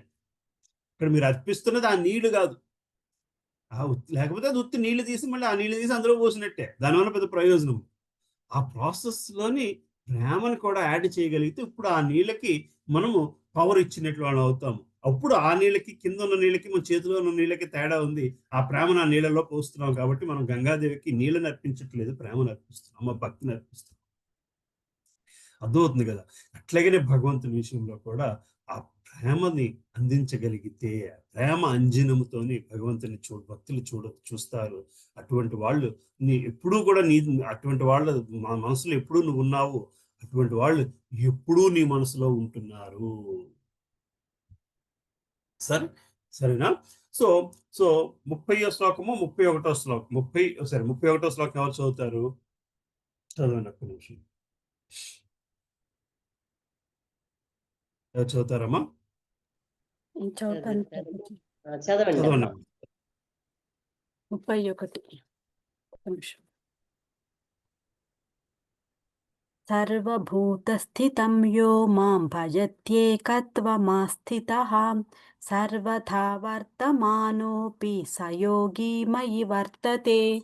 అనువాదం: నేనును మరియు హృదయస్థుడైన పరమాత్మయు ఒక్కడేనని ఎరిగి పరమాత్మ భజన యందు నియుక్తుడైన యోగి అన్ని పరిస్థితుల యందును నాయందే సదా నిలిచియుండును. హరే కృష్ణ. సో 29వ శ్లోకం ఫస్ట్ వర్డ్ ఏంటమ్మా? చూడగలరా ఎవరన్నా బుక్ లో? 29 ప్రభుజీ. సర్వభూతస్థమాత్మానం. సర్వభూతస్థాత్మానం. 30వ శ్లోకం ఫస్ట్ వర్డ్ యో మాం పశ్యతి సర్వత్ర. యో మాం. సో 29వ శ్లోకంలోని అందరిలోని పరమాత్మ రూపంలో నేనున్నాను అని చెప్పుకొచ్చాను. అయితే ఈ పరమాత్మ రూపంని సర్వత్రా గాంచగలిగిన వాడు భగవానుని చూస్తున్నాడు, అదే నేను. రైట్, ఆ భగవంతుని చూస్తున్నారు. ఈ శ్లోకంకి వచ్చేసరికి ఆ సర్వభూత స్థితాం యో మాం, రెండు నేనే. అందరిలో ఉన్న పరమాత్మని, నన్ను భగవంతుడిగా గుర్తించిన నువ్వు, ఆ భగవంతుడిగా జనాలు గుర్తిస్తున్నారు, ఆ రెండు నేనే అని చెప్పి అందరూ అర్థమవుతుంది కదమ్మా. నేనే దీని అంతటికీ కారణము, ఆ పరమాత్మని నేనే, ఆ బ్రహ్మభూత స్థితిని నేనే. నేనును మరియు హృదయస్థుడైన పరమాత్మ ఒక్కడేనని ఎరిగి పరమాత్మ భజన యందు నియుక్తుడైన యోగి అన్ని పరిస్థితులందు నాయందే సదా నిలిచియుండును. సో యోగాలోని పరమాత్మని గ్రహించి, దిస్ ఇస్ ప్రాపర్ ఎస్టాబ్లిష్మెంట్. మామ్ అంటే నేనే. శ్రీకృష్ణ పరమాత్మ చెప్తున్నాడు, అన్నిట్లోనే నన్నే చూడగలిగిన వాడు. ఆ నేను ఎవరయ్యా అంటే ఆ పరమాత్మని నేనే. రైట్. సో సో మనకి మూడు స్థితుల్ని ఎక్స్ప్లెయిన్ చేసుకొచ్చారు. ఏది? బ్రహ్మము స్థితిని ఎక్స్ప్లెయిన్ చేశారు, పరమాత్మ స్థితిని ఎక్స్ప్లెయిన్ చేశారు, తర్వాత నేనే ఇది అని ఎక్స్ప్లెయిన్ చేసుకొస్తారు. సో సో మనము చాలా మంది నిరాకారత్వములో ఉన్న వ్యక్తులు ఏం చేస్తారు, ముందు ముందు నిరాకారత్వంతో మనం బంధం ఏర్పరచుకోవడం కష్టం కాబట్టి దానికి రూపం కావాలి కాబట్టి మీరు విగ్రహార్చన చేసుకోండి అని చెప్పి.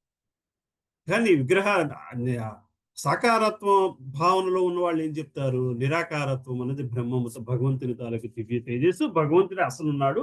మీరు ఆ ఆ నిరాకారత్వ తత్వాన్ని మనం బయట పెట్టగలిగితే గానీ మన భగవంతుని చూడలేము అని చెప్తారు. భగవంతుడు కూడా మూడు స్థితులు ఎక్స్ప్లెయిన్ చేసుకొచ్చి మూడో స్థితి నేను అని చెప్పారు. మూడో స్థితి నిరాకారం అనలేదు. అర్థమవుతుంది కదమ్మా. మూడో స్థితి ఆకారమే చెప్పుకొచ్చారు. ముందు బ్రహ్మస్థితి ఎక్స్ప్లెయిన్ చేశారు, పరమాత్మ స్థితి ఎక్స్ప్లెయిన్ చేసుకొచ్చిన తర్వాత ఈ రెండు కూడా నేనే, ఆ పరమాత్మ స్థితిని నేనే. సేవ చేసుకుందాం అనుకున్నవాడు పరమాత్మ స్థితికి సేవ అంటే you should understand certain things. Bhagavad Gita final గా ఏం చెప్పుకొచ్చారు? 18th చాప్టర్కి వచ్చేసరికి సర్వధర్మాన్ పరిత్యజ్య మామేకం శరణం. సర్వధర్మాన్ పరిత్యజ్య, నిరాకారమేతో నువ్వు పూజ చేసుకోవని మాత్రం ఎక్కడా చెప్పలేదు. ఫైనల్ గా he gave his real self basically మామే. సో ఈ శ్లోకాలన్నీ కూడా ఒకదాని తర్వాత ఒకటి ఆ ట్రూత్ ని మనకి ఎస్టాబ్లిష్ చేయగలగాలి. ఆ ట్రూత్ ని మనకి ఎస్టాబ్లిష్ చేయాలి అంటే లాజికల్ ఎస్టాబ్లిష్మెంట్ కోసం కాదు, డివోషనల్ గా మనం ఎస్టాబ్లిష్ అయ్యి ఆ స్థితికి ఎదగగలగాలి. దానికోసం ఈ శ్లోకాలన్నీ ఉపయోగపడాలి. లేకపోతే భగవద్గీతలో ఏముందో మనకు అనవసరం. నిజం చెప్పాలంటే భగవద్గీతలో ఇది ఉంది అది ఉంది అని ఆలోచిస్తున్నంతసేపు మనకు ప్రయోజనం ఏమీ లేదు. అది ఆలోచించి అది జీర్ణించుకుని భగవంతునికి శరణ చొచ్చే డైరెక్షన్లకు వెళ్ళగలిగితే దానివల్ల ఉపయోగం. ఆలోచించుకుని అర్థం చేసుకుని భక్తి స్థితిలోకి వెళ్ళి సర్వధర్మాన్ పరిత్యజ్య మామేకం శరణం వ్రజ, ఆ స్థితికి వెళ్ళగడం కోసం ఇవి ఉపయోగపడగలగాలి. జస్ట్ లాస్ట్ వన్ 18.65, 66 శ్లోకంతో ఆయన ఇంక మాట్లాడరు. 65వ శ్లోకంలో ఈ మాట చెప్పి 66వ శ్లోకంలో దీని గురించి నువ్వు ఎటువంటి చింతించాల్సిన అవసరం లేదు అని చెప్పి వదిలేస్తారు. ఆ తర్వాత నీ ఇష్టం అయ్యా అని. ఇంకా ఆ తర్వాత 3-4 శ్లోకాలు సంజయుడు చెప్పిన మాటలే మనకు కనబడదు. సో మనము ఇవన్నీ స్థితికి ఒక్కొక్క శ్లోకం అర్థం చేసుకున్నప్పుడు ఆ పరిస్థితికి భగవంతుని మీద సంపూర్ణ ప్రేమ స్థితికి ఎదగడానికి ఎట్లా ఉపయోగపడుతున్నాయని అర్థం చేసుకోవాలి. సో భగవంతుడు ఇక్కడ క్లియర్ గా చెప్తున్నారు, నేను మరియు హృదయస్థుడైన పరమాత్మ ఒక్కడేనని ఎరిగి పరమాత్మ భజనయందు నియుక్తుడై ఉన్న యోగి అన్ని పరిస్థితులందు నాయందే సదా నిలిచి ఉండును. దీని భాష్యం చూడండి. పరమాత్మ ధ్యానమును అభ్యసించి యోగి తన యందు శ్రీకృష్ణుని స్వరూపాంశమును, శంఖమును, చక్రమును, గదను, పద్మమును దాల్చిన చతుర్భుజ విష్ణువునుగా హృదయమునందు వీక్షించు. యోగి అయిన వాడు విష్ణువు కృష్ణుడు భిన్నుడు కాదని ఎరుగవలెను. వాస్తవమునకు శ్రీకృష్ణుడే అట్టి పరమాత్మ రూపమున అందరి హృదయములందు నిలిచి ఉండను. ఇదే కాకుండా అసంఖ్యాక జీవరాశుల హృదయములందు నెలకొని ఉన్న అసంఖ్యాక పరమాత్మల నడుమ ఎట్టి భేదము లేదు. అట్లే శ్రీకృష్ణ భగవాను దివ్యమైన భక్తియుక్త సేవయందు నిరంతరము నెలకొని ఉన్న కృష్ణ చైతన్యవంతునికి మరియు పరమాత్మ ధ్యానమునందు నిమగ్నమై ఉన్న పరిపూర్ణ యోగికి ఎట్టి భేదము లేదు. కృష్ణ చైతన్యవంతుడైన యోగి భౌతిక జీవన స్థితిలో వివిధ కర్మలయందు నెలకొనినను సదా శ్రీకృష్ణునే స్మరించుచుండును. సో ఇది మళ్ళీ రెండు తత్వాలకి ఉన్న సమానత్వాన్ని మనం చూడాలి. చాలా చోట్ల భాగవతంలోని కొన్ని చోట్ల విష్ణువు అంటారు, కొన్ని చోట్ల కృష్ణుడు అంటారు. ఈ రెండు తత్వాలు సమానము అని మనం గ్రహించాలి. అంటే విష్ణువు నుంచి కృష్ణుడు వచ్చాడా అండి, కృష్ణుడితో విష్ణువు వచ్చాడా అండి, ఈ ఆర్గ్యుమెంట్తో వలన మనకు ప్రయోజనమే లేదు. రైట్. అంటే అంటే అది బాటమ్ లైన్ ఏంటంటే మనకి ఆ తత్వంతోని బంధం ఏర్పరచుకోవాలి. మహావిష్ణువు నుంచి కృష్ణుడు వచ్చాడా, కృష్ణువు నుంచి మహావిష్ణువు వచ్చాడా? భాగవతం మొదటి స్కందం మొదటి అధ్యాయంలోనే మొత్తం కృష్ణం స్వయం భగవాన్ అని చెప్పేసి రాస్తారు. అంటే అతనే స్వయంగా భగవంతుడు. మరి తర్వాత విష్ణువు కింద వచ్చాడు. ధ్రువ మహారాజు విష్ణువుతో సంబంధం రాస్తారు. ఎందుకంటే ఆయన తపస్సు ద్వారా ఆ పరమాత్మ స్థితిని, విష్ణు స్థితిని గ్రహించగలిగాడు కాబట్టి. అర్థమవుతుంది కదమ్మా. బట్ ఇవి రెండు అక్కడక్కడ పరిస్థితుల ప్రకారం ఒక్కొక్క శ్లోకంలో విష్ణువు, ఒక్కొక్క శ్లోకంలో శ్రీకృష్ణ అని రాస్తూ ఉంటారు. ఎందుకంటే అక్కడ ఆ శ్లోక పరిస్థితిని బట్టి అట్లా రాస్తారు బేసికలీ. అంతేగాని this is not for us to దీని వలన మనము ఇందులోంచి ఏం వచ్చింది అని 24 ఆర్గ్యూ చేసుకుంటూ మన టైం స్పెండ్ చేయడంలో అని ప్రయోజనం లేదు. నాకు విష్ణువుతోనే బంధం ఏర్పడుతుందండి, అబ్సల్యూట్లీ ఫైన్. ఆ విష్ణు రూపంనే నేను పూజించగలుగుతాను, రామరూపంలోనే పూజిస్తేనే నాకు బంధం ఏర్పడుతుంది, నరసింహ రూపంలోనే పూజిస్తే బంధం ఏర్పడుతుంది, పర్వాలేదు. కానీ ఇవన్నీ కూడా విష్ణుతత్వం, కృష్ణతత్వం నుంచి, కృష్ణుడిలోంచి వచ్చినవే. But that's okay. ఎందుకు చెప్తున్నామంటే విష్ణువు కంటే కూడా కృష్ణుడితో బంధం ఏర్పరచుకోవడము సులభము. మనకి నరసింహస్వామి చిన్నప్పుడు ఏం ఆడుకున్నాడు, మహావిష్ణువు యవ్వనంలో ఎట్లా ఉండేవాడు, ఇవేవి మనకు తెలియవు. ఇంకా కొంతవరకు రాముని తాలూకా ఎదుగుదల మన పురాణాల్లో ఉంది, కృష్ణుడి తాలూకా ఎదుగుదల మన పురాణాల్లో ఉంది. కృష్ణుడిని చిన్న బాలుడి కింద భావించి బంధం ఏర్పరచుకోవడం సులభం. కృష్ణుడిని ఒక మిత్రుడిగా భావించి బంధం ఏర్పరచుకోవడం సులభం. కృష్ణుడిని ఒక ప్రేమికుడిగా ఆలోచించి బంధం ఏర్పరచుకోవడం సుఖం. కృష్ణుడిని ఒక ఫిలాసఫర్గా ఆలోచించి బంధం ఏర్పరచుకోవడం సుఖం. మన మహావిష్ణువు చెప్పిన ఫిలాసఫీని మనకు కనబడదు అంత సులభంగా. కృష్ణుడి మనసు పొందాలి అంటే ఆయనకి ఇది ఇష్టము, ఆయనకి పలానా పువ్వు అంటే ఇష్టము, పలానా ఆకు అంటే ఇష్టము, పలానా ఆహారం అంటే ఇష్టము, పలానా పాట అంటే ఇష్టము, పలానా డాన్స్ అంటే ఇష్టం, ఇట్లా తెలుసు. మహావిష్ణువు దగ్గరికి వచ్చేసరికి మహావిష్ణువుకి ఏమిటయ్యా ఇష్టము అని మనం క్వశ్చన్ చేసుకోవాల్సి వస్తే వేద పఠనం ఇష్టం. అందుకే మనం ఎప్పుడు కూడా వైకుంఠ లోకంలో ఋషులందరూ వేదం పఠిస్తూనే ఉంటారు. ఎందుకంటే మహావిష్ణువుని ప్రసన్న చేసుకోవడానికి, అది శ్రీకృష్ణుని ప్రసన్న చేసుకోవడానికి అంత కష్టపడాల్సిన అవసరమే లేదు. శ్రీకృష్ణుడికి కొంచెం వెన్న చేసి పెడితే ఆనందించేస్తాడు, ఒక పువ్వు పెడితే ఆనందిస్తాడు, ఒక పండు పెడితే ఆనందిస్తాడు. నువ్వు వచ్చి నాతో మనకు చెప్తుంటారు, భజన చేస్తున్నప్పుడు, కీర్తన పాడుతున్నప్పుడు ఇది మనం గ్రహించాల్సిన విషయం. ఎస్పెషల్గా కీర్తన లీడ్ చేస్తున్న వ్యక్తి ఆ నిమిషం కృష్ణుడు ఏం చేస్తూ ఉంటాడా అని ఆలోచిస్తూ కీర్తన చేయాలి. కీర్తన లీడ్ చేస్తున్న వాళ్ళు ఎస్పెషల్గా వాళ్ళ కీర్తన, మీరు ఎప్పుడైనా మంచి కీర్తనర్స్ మంచి కీర్తనర్స్ ఎప్పుడవుతారంటే వాళ్ళ భావనలో తేడా కనబడుతుంటారు, రాగంలో తేడా కనబడుతుంటుంది. వాళ్ళు పిలుస్తుంటారు హరే కృష్ణ అని. యశోదాదేవి దగ్గర ఆడుకుంటున్న కృష్ణుని పిలిచినప్పుడు ఒకలాగా వస్తుంది పాట. గోపబాలులతో ఆడుకుంటున్న కృష్ణుణ్ణి వాళ్ళు అదే హరే కృష్ణ మహామంత్రంతో పిలుస్తున్నప్పుడు రాగం ఇంకోలాగా వస్తుంది. అర్థమవుతుంది కదమ్మా. లీడ్ చేసే వ్యక్తులు ఆ భావనలో పాడుతూ ఉంటారు. ఏ భావనలో? ఈ టైంలో కృష్ణుడు ఈ కార్యం చేస్తున్న వాడిని నేను పిలుస్తున్నాను, ఈ కృష్ణుడు కురుక్షేత్ర యుద్ధంలో ఉన్న కృష్ణుడిని నేను పిలుస్తున్నాను, ఆ అదేంటి గోపికలతో ఆడుకుంటున్న కృష్ణుని పిలుస్తున్నాను, ద్రౌపదీ దేవిని రక్షిస్తున్న కృష్ణుని పిలుస్తున్నాను. ఆ భావనలోని ఆ భావనతో వాళ్ళు పాడినప్పుడు ఆ తన్మయత్వం వేరొక రూపంలో ఉంటుంది. రైట్. సో ఇది ఎనీవేస్ ఎక్కడి నుంచి ఎక్కడికి వస్తున్నాము. సో మనము ఆ బంధాన్ని ఏర్పరచుకోవడమే మనకి కావలసిన లక్ష్యం. వాస్తవంలో శ్రీకృష్ణుడు అట్టి పరమాత్మ రూపంలో అందరి హృదయములందు నిలిచిన్నాడు. అంతేకాకుండా అసంఖ్యాక జీవరాశుల హృదయములలో నెలకొన్న అసంఖ్యాక పరమాత్మల నడుమ ఎట్టి భేదము లేదు. అట్లే శ్రీకృష్ణ భగవానుని దివ్యమైన భక్తియుక్త సేవ యందు నిరంతరము నెలకొని ఉన్న కృష్ణ చైతన్యవంతునికి మరియు పరమాత్మ ధ్యానమునందు నిమగ్నమైన పరిపూర్ణ యోగికి ఎట్టి భేదము లేదు. కృష్ణ చైతన్యవంతుడైన యోగి భౌతిక జీవన స్థితిలో వివిధ కర్మలందు నెలకొనినను సదా శ్రీకృష్ణుని స్మరించుచుండు. శ్రీల రూపగోస్వామి భక్తి రసామృత సింధు యందు నిఖిల స్వభాష్యస్తు జీవన్ముక్తస్య ఉచ్యతే అనుచు ఈ విషయం నిర్ధారింపు చేశారు. అనగా నిరంతరము కృష్ణ చైతన్యమునందు వర్తించి భక్తుడు అప్రయత్నముగానే ముక్తుడవుచున్నాడు. ఈ విషయం భారత పంచతత్వమునందు ఈ క్రింది విధముగా సమర్థించబడినది. సర్వవ్యాపియు మరియు దేశ కాలాతీతుడు శ్రీకృష్ణుని దివ్య రూపమునందు తన మనసును ఏకాగ్రము చేయుటచే మానవుడు శ్రీకృష్ణుని కూర్చిన ధ్యానమునందే నిమగ్నమగును. తదనంతరము ఆ భక్తుని దివ్య సహచర్యమును ఆనందమయ స్థితిని పొందగలడు. అటువంటి దివ్య సహచర్యమున ఆనందమయ స్థితిని పొందగలుగుతున్నాడు. కృష్ణ చైతన్యమునది యోగాభ్యాసమునందు అత్యున్నత సమాధి స్థితి. శ్రీకృష్ణుడు పరమాత్మ రూపంలో అందరి హృదయములందు నెలకొని ఉన్నాడనే ఈ అవగాహనయే యోగిని దోషరహితునిగా చేయగలదు.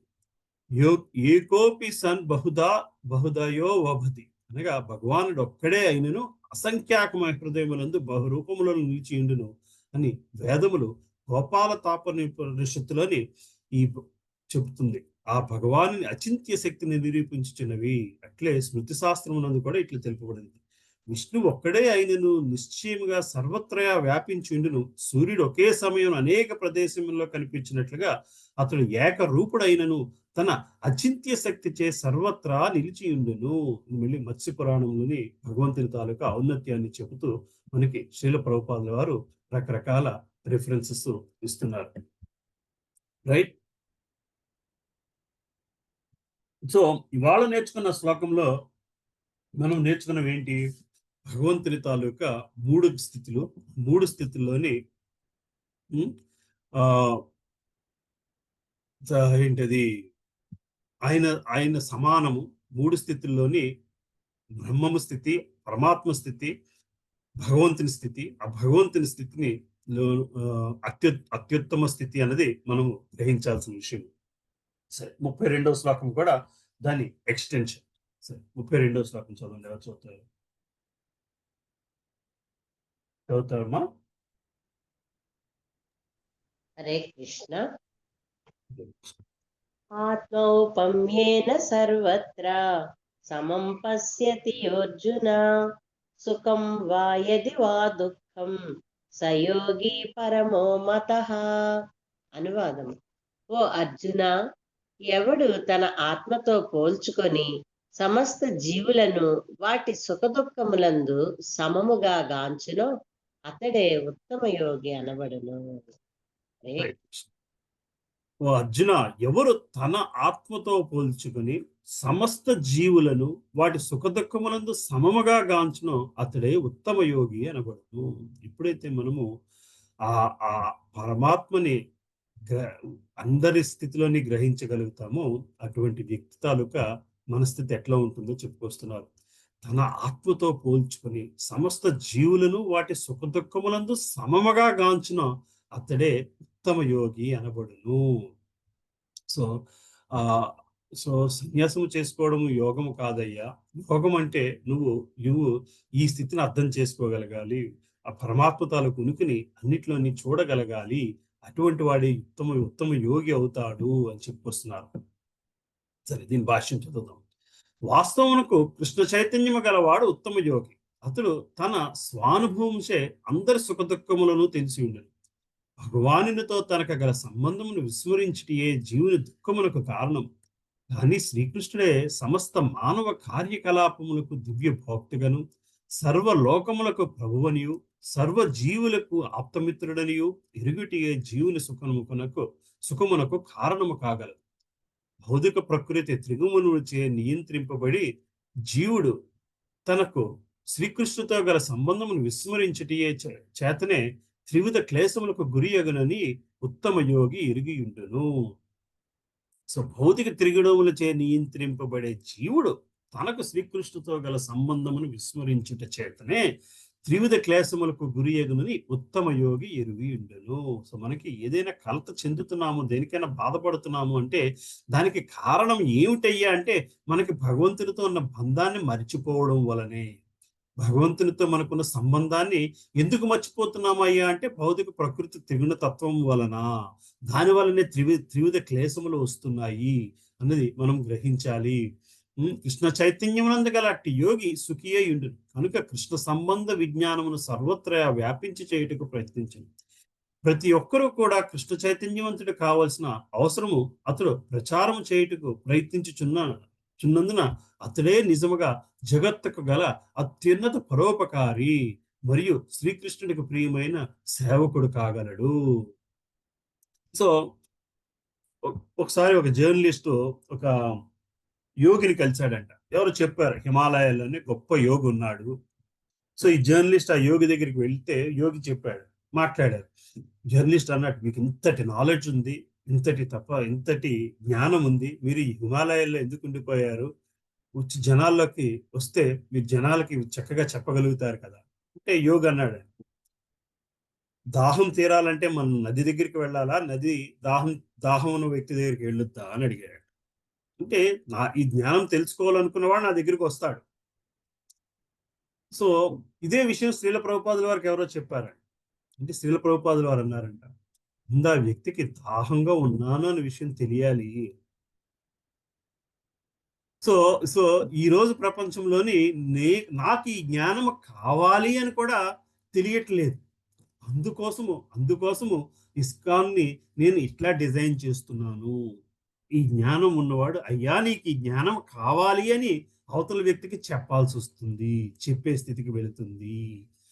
ఆ వాడు నాకు ఈ జ్ఞానం కావాలి అని నా దగ్గరికి వచ్చేవాడు, వాడి గురించి నేను ఇచ్చినా ఇవ్వకపోయినా వాడి దాహం ఎక్కడో దగ్గర తీర్చుకుంటాడు, వాడు దాహంగా ఉన్నాడు అని తెలిస్తే, తెలియని వాడికి అయ్యా నీకు ఇదొక రకమైన జబ్బు ఉంది అని నేను చెప్పగలగాలి అంటే వాడికి ముందు ఆ జబ్బు ఉంది అని తెలుసుకోలే విషయంగా నేను చెప్పాలి. కాబట్టి దీన్ని నేను ఇన్ని గుళ్ళు కడుతున్నాను, ఇంత ప్రచారం చేస్తున్నాను, ఈ నాలెడ్జ్ని ప్రచారం చేయడం కోసం ఇంతమందిని పూనుకోవాలి అని ఆశిస్తున్నాను అని చెప్పుకొచ్చారు. That is the fundamental difference between ISKCON or something else. బేసికల్ వీళ్ళు ఎందుకండి తాపత్రయపడతారు క్లాసులు చెప్పడానికి, నలుగురిని పోగు చేసి? ఎందుకంటే అయ్యా నీకు ఈ నాలెడ్జ్ కావాలి, నువ్వు ఇది మిస్ అవుతున్నావు, భగవంతుడితో గల బంధాన్ని నువ్వు మర్చిపోతున్నావు, వేరొక విషయవాంఛ వలన మర్చిపోతున్నావు, ఇంకోటి జీవితంలో సాధించాలి అనే భావనలో మర్చిపోతున్నావు. అవన్నీ సాధించుకో, కానీ బ్యాక్గ్రౌండ్ లో ఇది ఒకటి ఉంది అని గ్రహించి సాధించుకో అని చెప్పడం కోసమే ఇంత తాపత్రయపడుతున్నది. రైట్. అందువలన కనుక కృష్ణ సంబంధ విజ్ఞానమును సర్వత్రా వ్యాపించి చేయుటకు ప్రయత్నించును. భక్తుడు అన్నవాడు ఏం చేస్తాడయ్యా అంటే ఈ జ్ఞానాన్ని ప్రతి ఒక్కరికి ఇవ్వడానికి ప్రయత్నిస్తారు. ప్రతి ఒక్కరూ కృష్ణ చైతన్యవంతులు కావాల్సిన అవసరం అతను ప్రచారం చేయుటకు ప్రయత్నించుచున్నందున అతడే నిజముగా జగత్తుకు గల అత్యున్నత పరోపకారి మరియు శ్రీకృష్ణుని ప్రియమైన సేవకుడు కాగలడు. సో భగవంతుడు భగవద్గీతలోని అందరూ ఈ విషయాన్ని తెలుసుకోవాలి అన్న భావంతో చెప్పారు. కృష్ణ భక్తుడు ఏం చేస్తున్నాడయ్యా అంటే కృష్ణుడికి ఆ విధంగా సేవ చేస్తున్నాడు.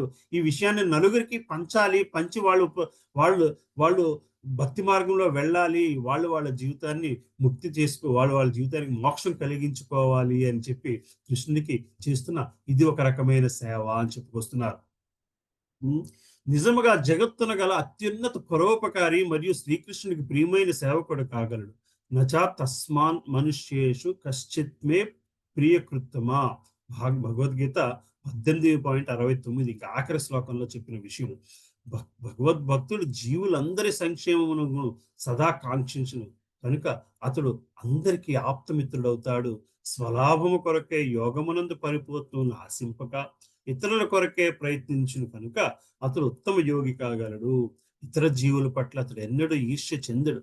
శుద్ధ భక్తునికి మరియు స్వీయోద్ధారము కొరకే ప్రయత్నించు సాధారణ యోగికి నడుము వ్యత్యాసము ఇక్కడ కలదు. సో భక్తుడు అనేవాడు ఆ భగవంతుని మాటని నలుగురికి చెప్పాలి అని తాపత్రయపడతాడు. శుద్ధ యోగి అన్నవాడు తాను తపస్సు చేసుకుంటూ తను ఉండాలి అనే భావంలో ఉంటాడు.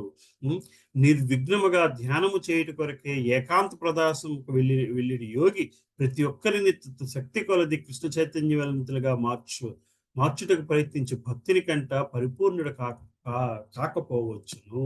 తపస్సు చేసుకునే యోగి కంటే కూడా ప్రచారం చేస్తున్న నలుగురిని భక్తి మార్గంలోకి తీసుకొద్దాము అనుకునే భక్తుడు యోగి కంటే ఉత్తమమైన వాడు అని చెప్పి ఇలా శ్రీల ప్రభుపాద చెప్పుకొస్తున్నారు. మళ్ళీ దీనికి 18.69 శ్లోకాన్ని మనకి రిఫరెన్స్ గా ఇస్తున్నాడు.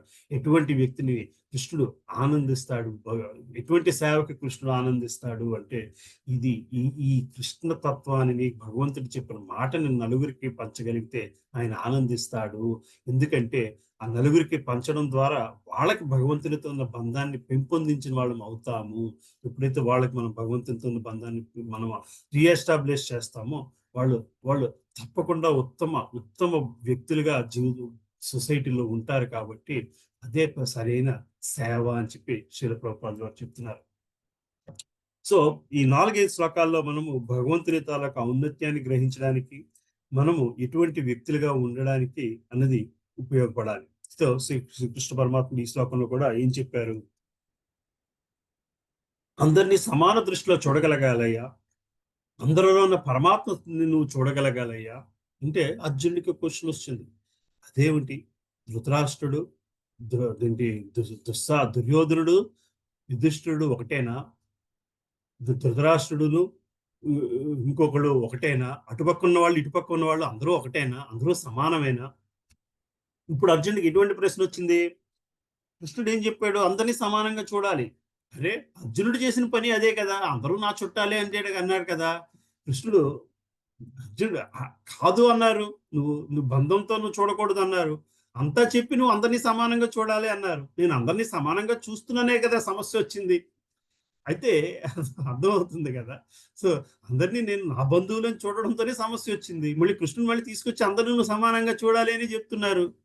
అర్జునుడు అడుగుతున్నాడు అనమాట. ఇది ఈ 2 శ్లోకాల్లోని అర్జునుడు అడిగిన ప్రశ్నకి మళ్ళీ తర్వాత కృష్ణుడు చెప్పే దాంట్లో మనకి ఆ సమాధానం దొరకాలి.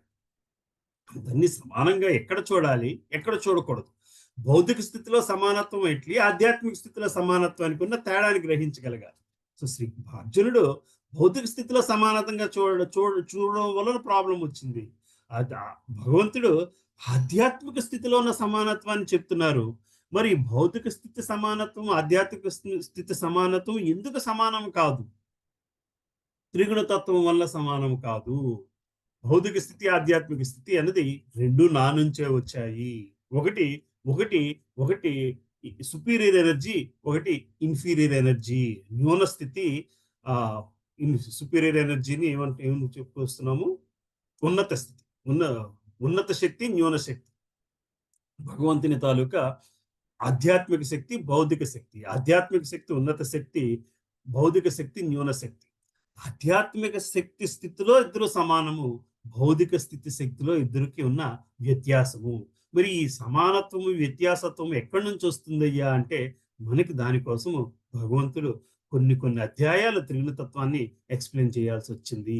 ప్రకృతి ఎందువలన ఇద్దరు ఆధ్యాత్మిక స్థితిలోని ప్రతి వ్యక్తి సమానమే అయినా సరే, ఒకటి పక్షి అయ్యింది, ఒకటి చెట్టు అయ్యింది, ఒకటి దుర్యోధనుడు అయ్యాడు, ఒకడు ధర్మరాజు అయ్యాడు. ఈ స్థితిలో ఎక్కడి నుంచి తేడా వస్తుందయ్యా అంటే త్రిగుణతత్వంతో సంబంధించిన నువ్వు తినే దగ్గర నుంచి తేడా ఉంది, నువ్వు పడుకునే విధానంలో తేడా ఉంది, నువ్వు తాగే విధానంలో తేడా ఉంది, నువ్వు ఆలోచించే విధానంలో తేడా ఉంది, నువ్వు దానం చేసే విధానంలో తేడా ఉంది. ఈ సమానత్వము ఎందుకు భిన్నత్వం అయిందో మనకి మిగతా శ్లోకాల్లోంచి, మిగతా అధ్యాయాలనంతా ఎక్స్ప్లెయిన్ చేసుకొచ్చి మళ్ళీ ఈ భక్తితత్వము, మళ్ళీ జ్ఞానము ఎందుకయ్యా అంటే ఈ సమానత్వం, భిన్నత్వం నేర్చుకోవడానికి ఆ జ్ఞానము, భగవంతుని ఔన్నత్యం తెలుసుకోవడానికి భక్తి యోగము, మనస్థితి ఏంటో అర్థం చేసుకోవడానికి కర్మయోగము. ఈ 3 విధాలుగా మనకి చాప్టర్స్ డివైడ్ చేసుకొచ్చారు. సో 33, 34 శ్లోకాలు కొంచెము ఈ అర్జునుడు అడిగిన ప్రశ్నలు డిస్కస్ చేసి దీని సమాధానాలు నెక్స్ట్ వీక్ చూద్దాం. చదవండి అమ్మా ఎవరైనా. నేను చదువుతాను ప్రభుజీ. చదవండి అమ్మా. హరే కృష్ణ. అర్జున ఉవాచ యోయం యోగస్త్వయా ప్రోక్తః సామ్యేన మధుసూదన ఏతస్యహం న పశ్యామి చంచలత్వాత్ స్థితం స్థిరం. అనువాదము. అర్జునుడు పలికాడు, ఓ మధుసూదన, మనసు చంచలమును మరియు అస్థిరమును అయి ఉన్నందున నువ్వు సంగ్రహముగా తెలిపినటువంటి యోగ పద్ధతి ఆచరణకు అసాధ్యమైనదిగాను మరియు అసఖ్యముగాను నాకు తోచుచున్నది. హరే కృష్ణ. ఓ మధుసూదన, మనస్సు చంచలమును మరియు అస్థిరము అయ్యున్నందున నీవు సంగ్రహంగా తెలిపినటువంటి యోగా పద్ధతి ఆచరణకు అసాధ్యమైనదిగా మరియు ఆసక్యముగాను నాకు తోచుచున్నది. అంత చెప్పావు, అంత సమానంగా చూడాలి, మనసు నిలబెట్టాలి ఇవన్నీ. కానీ ప్రాక్టికల్గా ఇది జరిగే పనేనా, ప్రాక్టికల్గా ఇది జరుగుతుందా అని అర్జునుడు అడిగిన ప్రశ్నకి మళ్ళీ మనకి కృష్ణుడు చెప్పే సమాధానం నెక్స్ట్ చూద్దాం. శుచౌ దేశే అను పదముతో ఆరంభమై యోగి పరము అను పదముతో ముగియున్నట్లుగా యోగా పద్ధతిని శ్రీకృష్ణ భగవానుడు అర్జునుడికి బోధింపగా దానికి తాను అసక్తుడైన భావంతో అర్జునుడు ఆ పద్ధతి ఇక్కడ తిరస్కరించుచున్నాడు. ఈ కలియుగమున సాధారణ మానవునికి గృహము వీడ్చి కొండలలో అడవులలో ఏకాంత ప్రదేశంలో చేరి యోగాభ్యాసం చేయటం సాధ్యపడదు. స్వల్పమైన జీవితం కొరకు తీవ్ర సంఘర్షణం అనేది ఈ యుగ లక్షణం. చిన్న జీవితం కోసము ఎంతో కష్టపడడమే ఈ యుగం తాలూకు లక్షణం. ఈ కాలమున జనులు ఆత్మానుభూతి విషయమును పట్ల శ్రద్ధ వహింపు సామాన్యమును మరియు ఆచరణయోగ్యములైన పద్ధతులనేవారు స్వీకరింపలేనిచో నియమిత జీవన విధానమును, ప్రత్యేక ఆసన పద్ధతిని, స్థాన నిర్దేశము, విషయకర్మల నుండి మనసును నిగ్రహించడం వంటి కఠిన కార్యములు గల యోగా పద్ధతిని అనుసరింపలేరని విషయమును గురించి వేరుగా చెప్పనవసరం లేదు. ఎన్నో రకాల అనుకూల పరిస్థితులను కలిగి ఉన్నప్పటికీ క్రియాశీలునిగా అర్జునుడు అట్టి యోగమును ఆచరించడం తనకు సాధ్యపడదని భావించాడు. అతడు రాజకుటుంబానికి చెందిన వాడొకటియే కాకుండా అతను అనేక అత్యున్నత గుణములను కూడా కలిగి ఉన్నాడు. అతడు గొప్ప వీరుడు, దీర్ఘాయువు కలవాడు, అన్నిటినీ మించి దేవాది దేవుడైన శ్రీకృష్ణ ప్రియమిత్రుడు. 5000 సంవత్సరాల పూర్వము అర్జునుడు మనకున్నటువంటి పరిస్థితుల కంటే చక్కటి అనుకూల పరిస్థితుల్లో కలిగి ఉన్నప్పటికీ ఈ యోగా పద్ధతిని తిరస్కరించని వాస్తవమునకు చరిత్ర యందు అతడు యోగాను అభ్యసించినట్లుగా తెలుపు చారిత్రక ఆధారం ఏదియూ మనకు లభింపదు. కనుకనే ఈ యోగా పద్ధతి కలిగి అసాధ్యమని భావింపడింది. ఒకవేళ ఏ కొద్ది మందునో అసాధారణ పురుషులకు అది సాధ్యపడినను సామాన్యులకు మాత్రం అది ఏమాత్రము సాధ్యపడదు. 5000 సంవత్సరాల కిందటనే ఈ విషయం ఇట్లుండనుచో ఇక వర్తమాన కాల పరిస్థితుల గురించి చెప్పేదేముంది. నామమాత్ర యోగ పాఠశాలలు యందు మరియు యోగ సమాజములను పిలువబడు ప్రదేశములందు ఈ యోగ విధానమును అనుకరించడానికి ప్రయత్నించువారు తమను తాము కృతార్థులైనట్లుగా భావించినను తప్పక వారు తమ కాలమును వృధాపరిచినట్టు వారే అగుచున్నారు. వాంఛిత లక్ష్యమును గూర్చిన విషయమును వారు పూర్తిగా అజ్ఞానులై ఉన్నారు. ఇక్కడ మళ్ళీ మనకి శ్రీల ప్రభుపాదుల వారు ఇది అర్జునుడికే సాధ్యపడకపోతే మనకు ఎట్లా సాధ్యమవుతుంది? 5000 సంవత్సరాల క్రితం ఇప్పటికే పరిస్థితులు చాలా భిన్నముగా ఉన్నాయి. అప్పుడు ఇంకా కొంత అనుకూలంగా ఉందేమో. ప్రభుపాదుల వారు ఇది 70లో 1969, 70లో చెప్తున్న మాట. 1979కి 60కి 69కి 70కి ఇప్పటికీ 50 సంవత్సరాల్లో పరిస్థితి ఇంకా దిగజారిపోయింది. అప్పటికే ప్రభుపాదుల వారు ఇది కష్టమైంది అంటున్నారు. ఇవాళ రేపు అది ఇంకా కష్టమైంది. ఎందుకయ్యా అంటే చిన్న జీవించడం కోసమే మనిషి జీవితాంతము దాన్ని ఎట్లా గడపాలి, ఎట్లా ఆ ప్లానింగ్ తోనే జీవితం గడిచిపోతుంది. ఎంత సంపాదించాలి, ఎంత దాచుకోవాలి, చివరి కాలంలో ఏమైపోతానో అప్పుడు నాకు చూసేవాడు ఉంటాడా, చేసేవాడు ఉంటాడా, చేయించుకోలే డబ్బు కావాలి, బ్యాంక్ బ్యాలెన్స్ తో వాడని బ్యాంక్ బ్యాలెన్స్ తో చనిపోయే వాళ్ళు ఎంతో మందిని చూస్తున్నాం. ఈ తాపత్రయంలోని భక్తికి కాదు, తపస్సు చేసుకునే అంత కాలం ఎవరికి ఉంది అన్నది ప్రభుపాదుల వారు కూడా మనకి చెప్పుకొస్తున్నారు. సో అర్జునుడే చెప్తున్నాడు ఆ కాలంలో ఇది జరిగేది కాదు, ప్రాక్టికల్ గా 5000 సంవత్సరాల క్రితమే. సో ఇంకా నెక్స్ట్ శ్లోకం ఎవరు చదువుతారు? చంచలం చదువు. హరే కృష్ణ. చంచలం హి మనః కృష్ణ ప్రమాధి బలవదృఢం తస్యాహం నిగ్రహం మన్యే వాయోరివసు దుష్కరం. అనువాదము.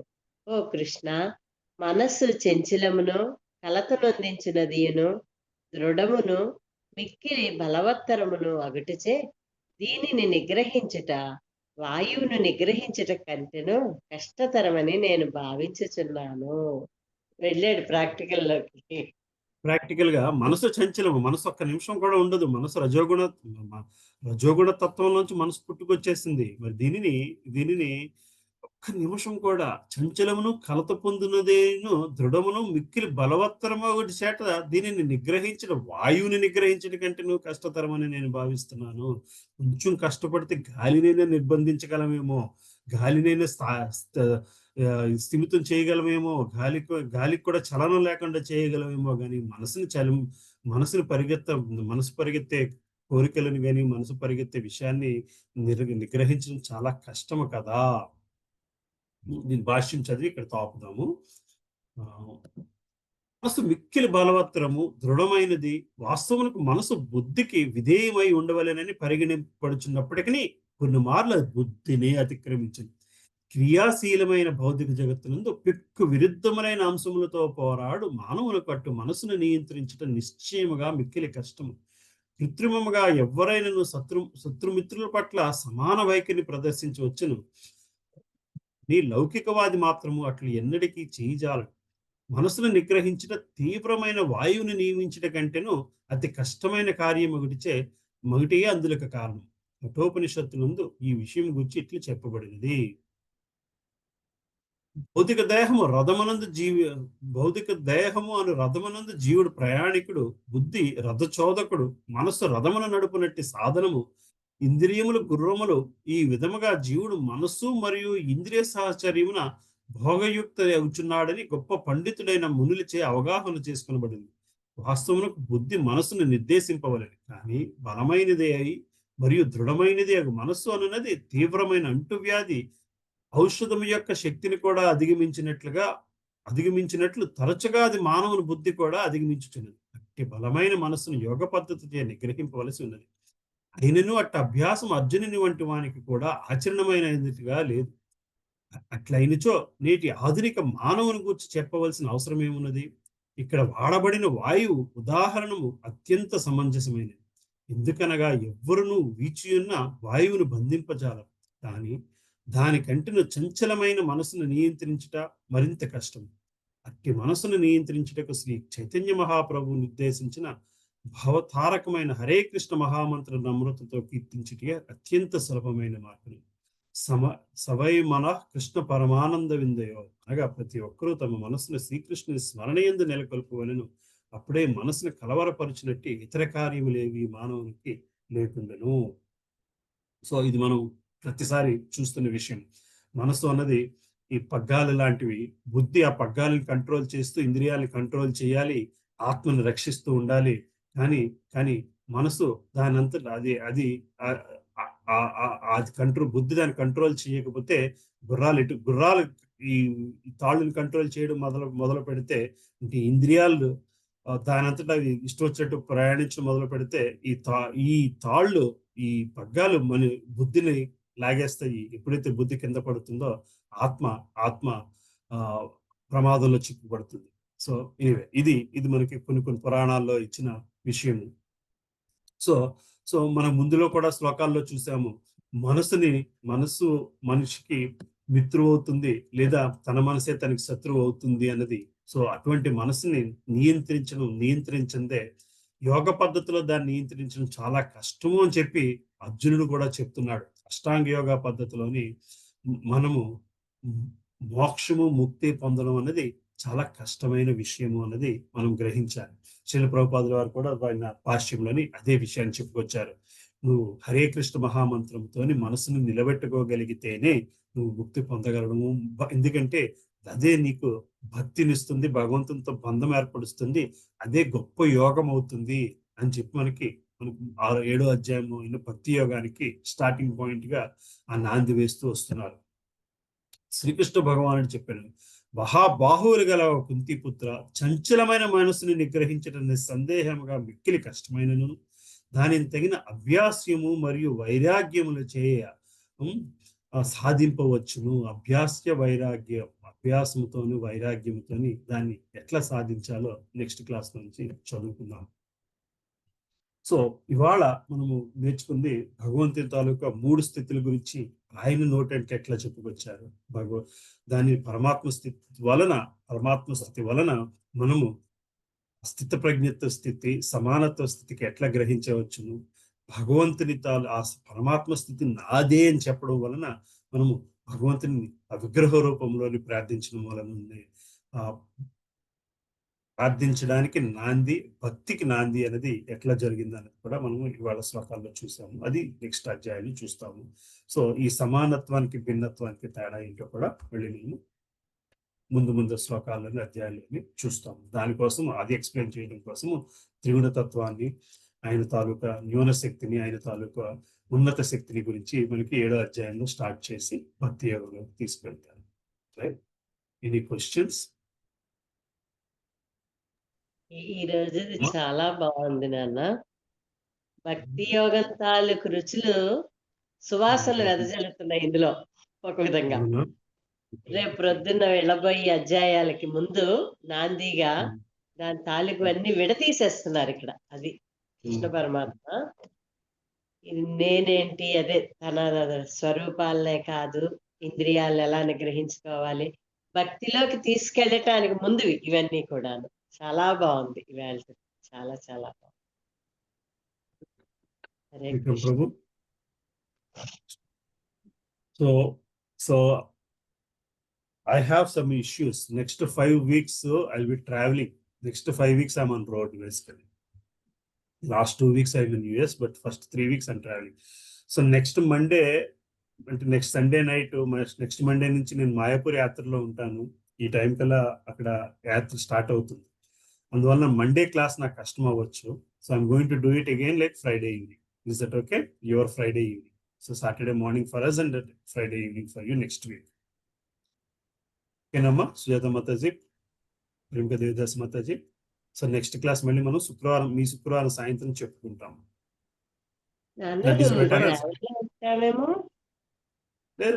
శనివారం కాదు, సాటర్డే మార్నింగ్ వస్తామేమో వైజాగ్. లేదు, ఇంకా ముందు వస్తాం. అయితే పర్వాలేదు, కొంచెం వేరే పని పడ్డది, ఇంకా ముందు వస్తాం. ఓకే, అలా అయితే పర్వాలేదు. బహుశా లక్షవారం వస్తాను. శుక్రవారం వస్తాను. ఓకే, ఎక్కడో దగ్గరికి చేరిపోతే క్లాస్ అయిపోతుంది. అది శనివారం ఉదయం శుక్రవారం సాయంత్రము మనకి క్లాస్ తీసుకుంటాం. ఓకే అమ్మా Prabhu Mataji, Sujatha Mataji, will do that. Yeah పర్లేదు Prabhu. Prabhu. That's fine. Yeah, Hare Mark Krishna, workout, Prabhu. Guruji. Yeah. Yeah, let's do that. Next Friday we'll class for you. All right. I think we already, people must be thinking, is it okay? I mean, should we close the class today here, or do you have any questions? Nothing, Prabhuji. But is the class next week at 8 o'clock, Prabhuji? Same time, Amma, but Friday night for you. Okay. Yeah, we Same have time, but like Friday. a thing in Priyanka's, my daughter's school. So Oh, okay. we'll be maybe a little late, but I'll be there. Okay. Okay, Prabhuji. You want to do it later No, is no. easier for That's fine. That's fine. Yeah. Okay. Hare Krishna. Sare Prabhuji. Amma. Hare Yeah. Krishna. Hare Krishna. Then we'll figure out the next class.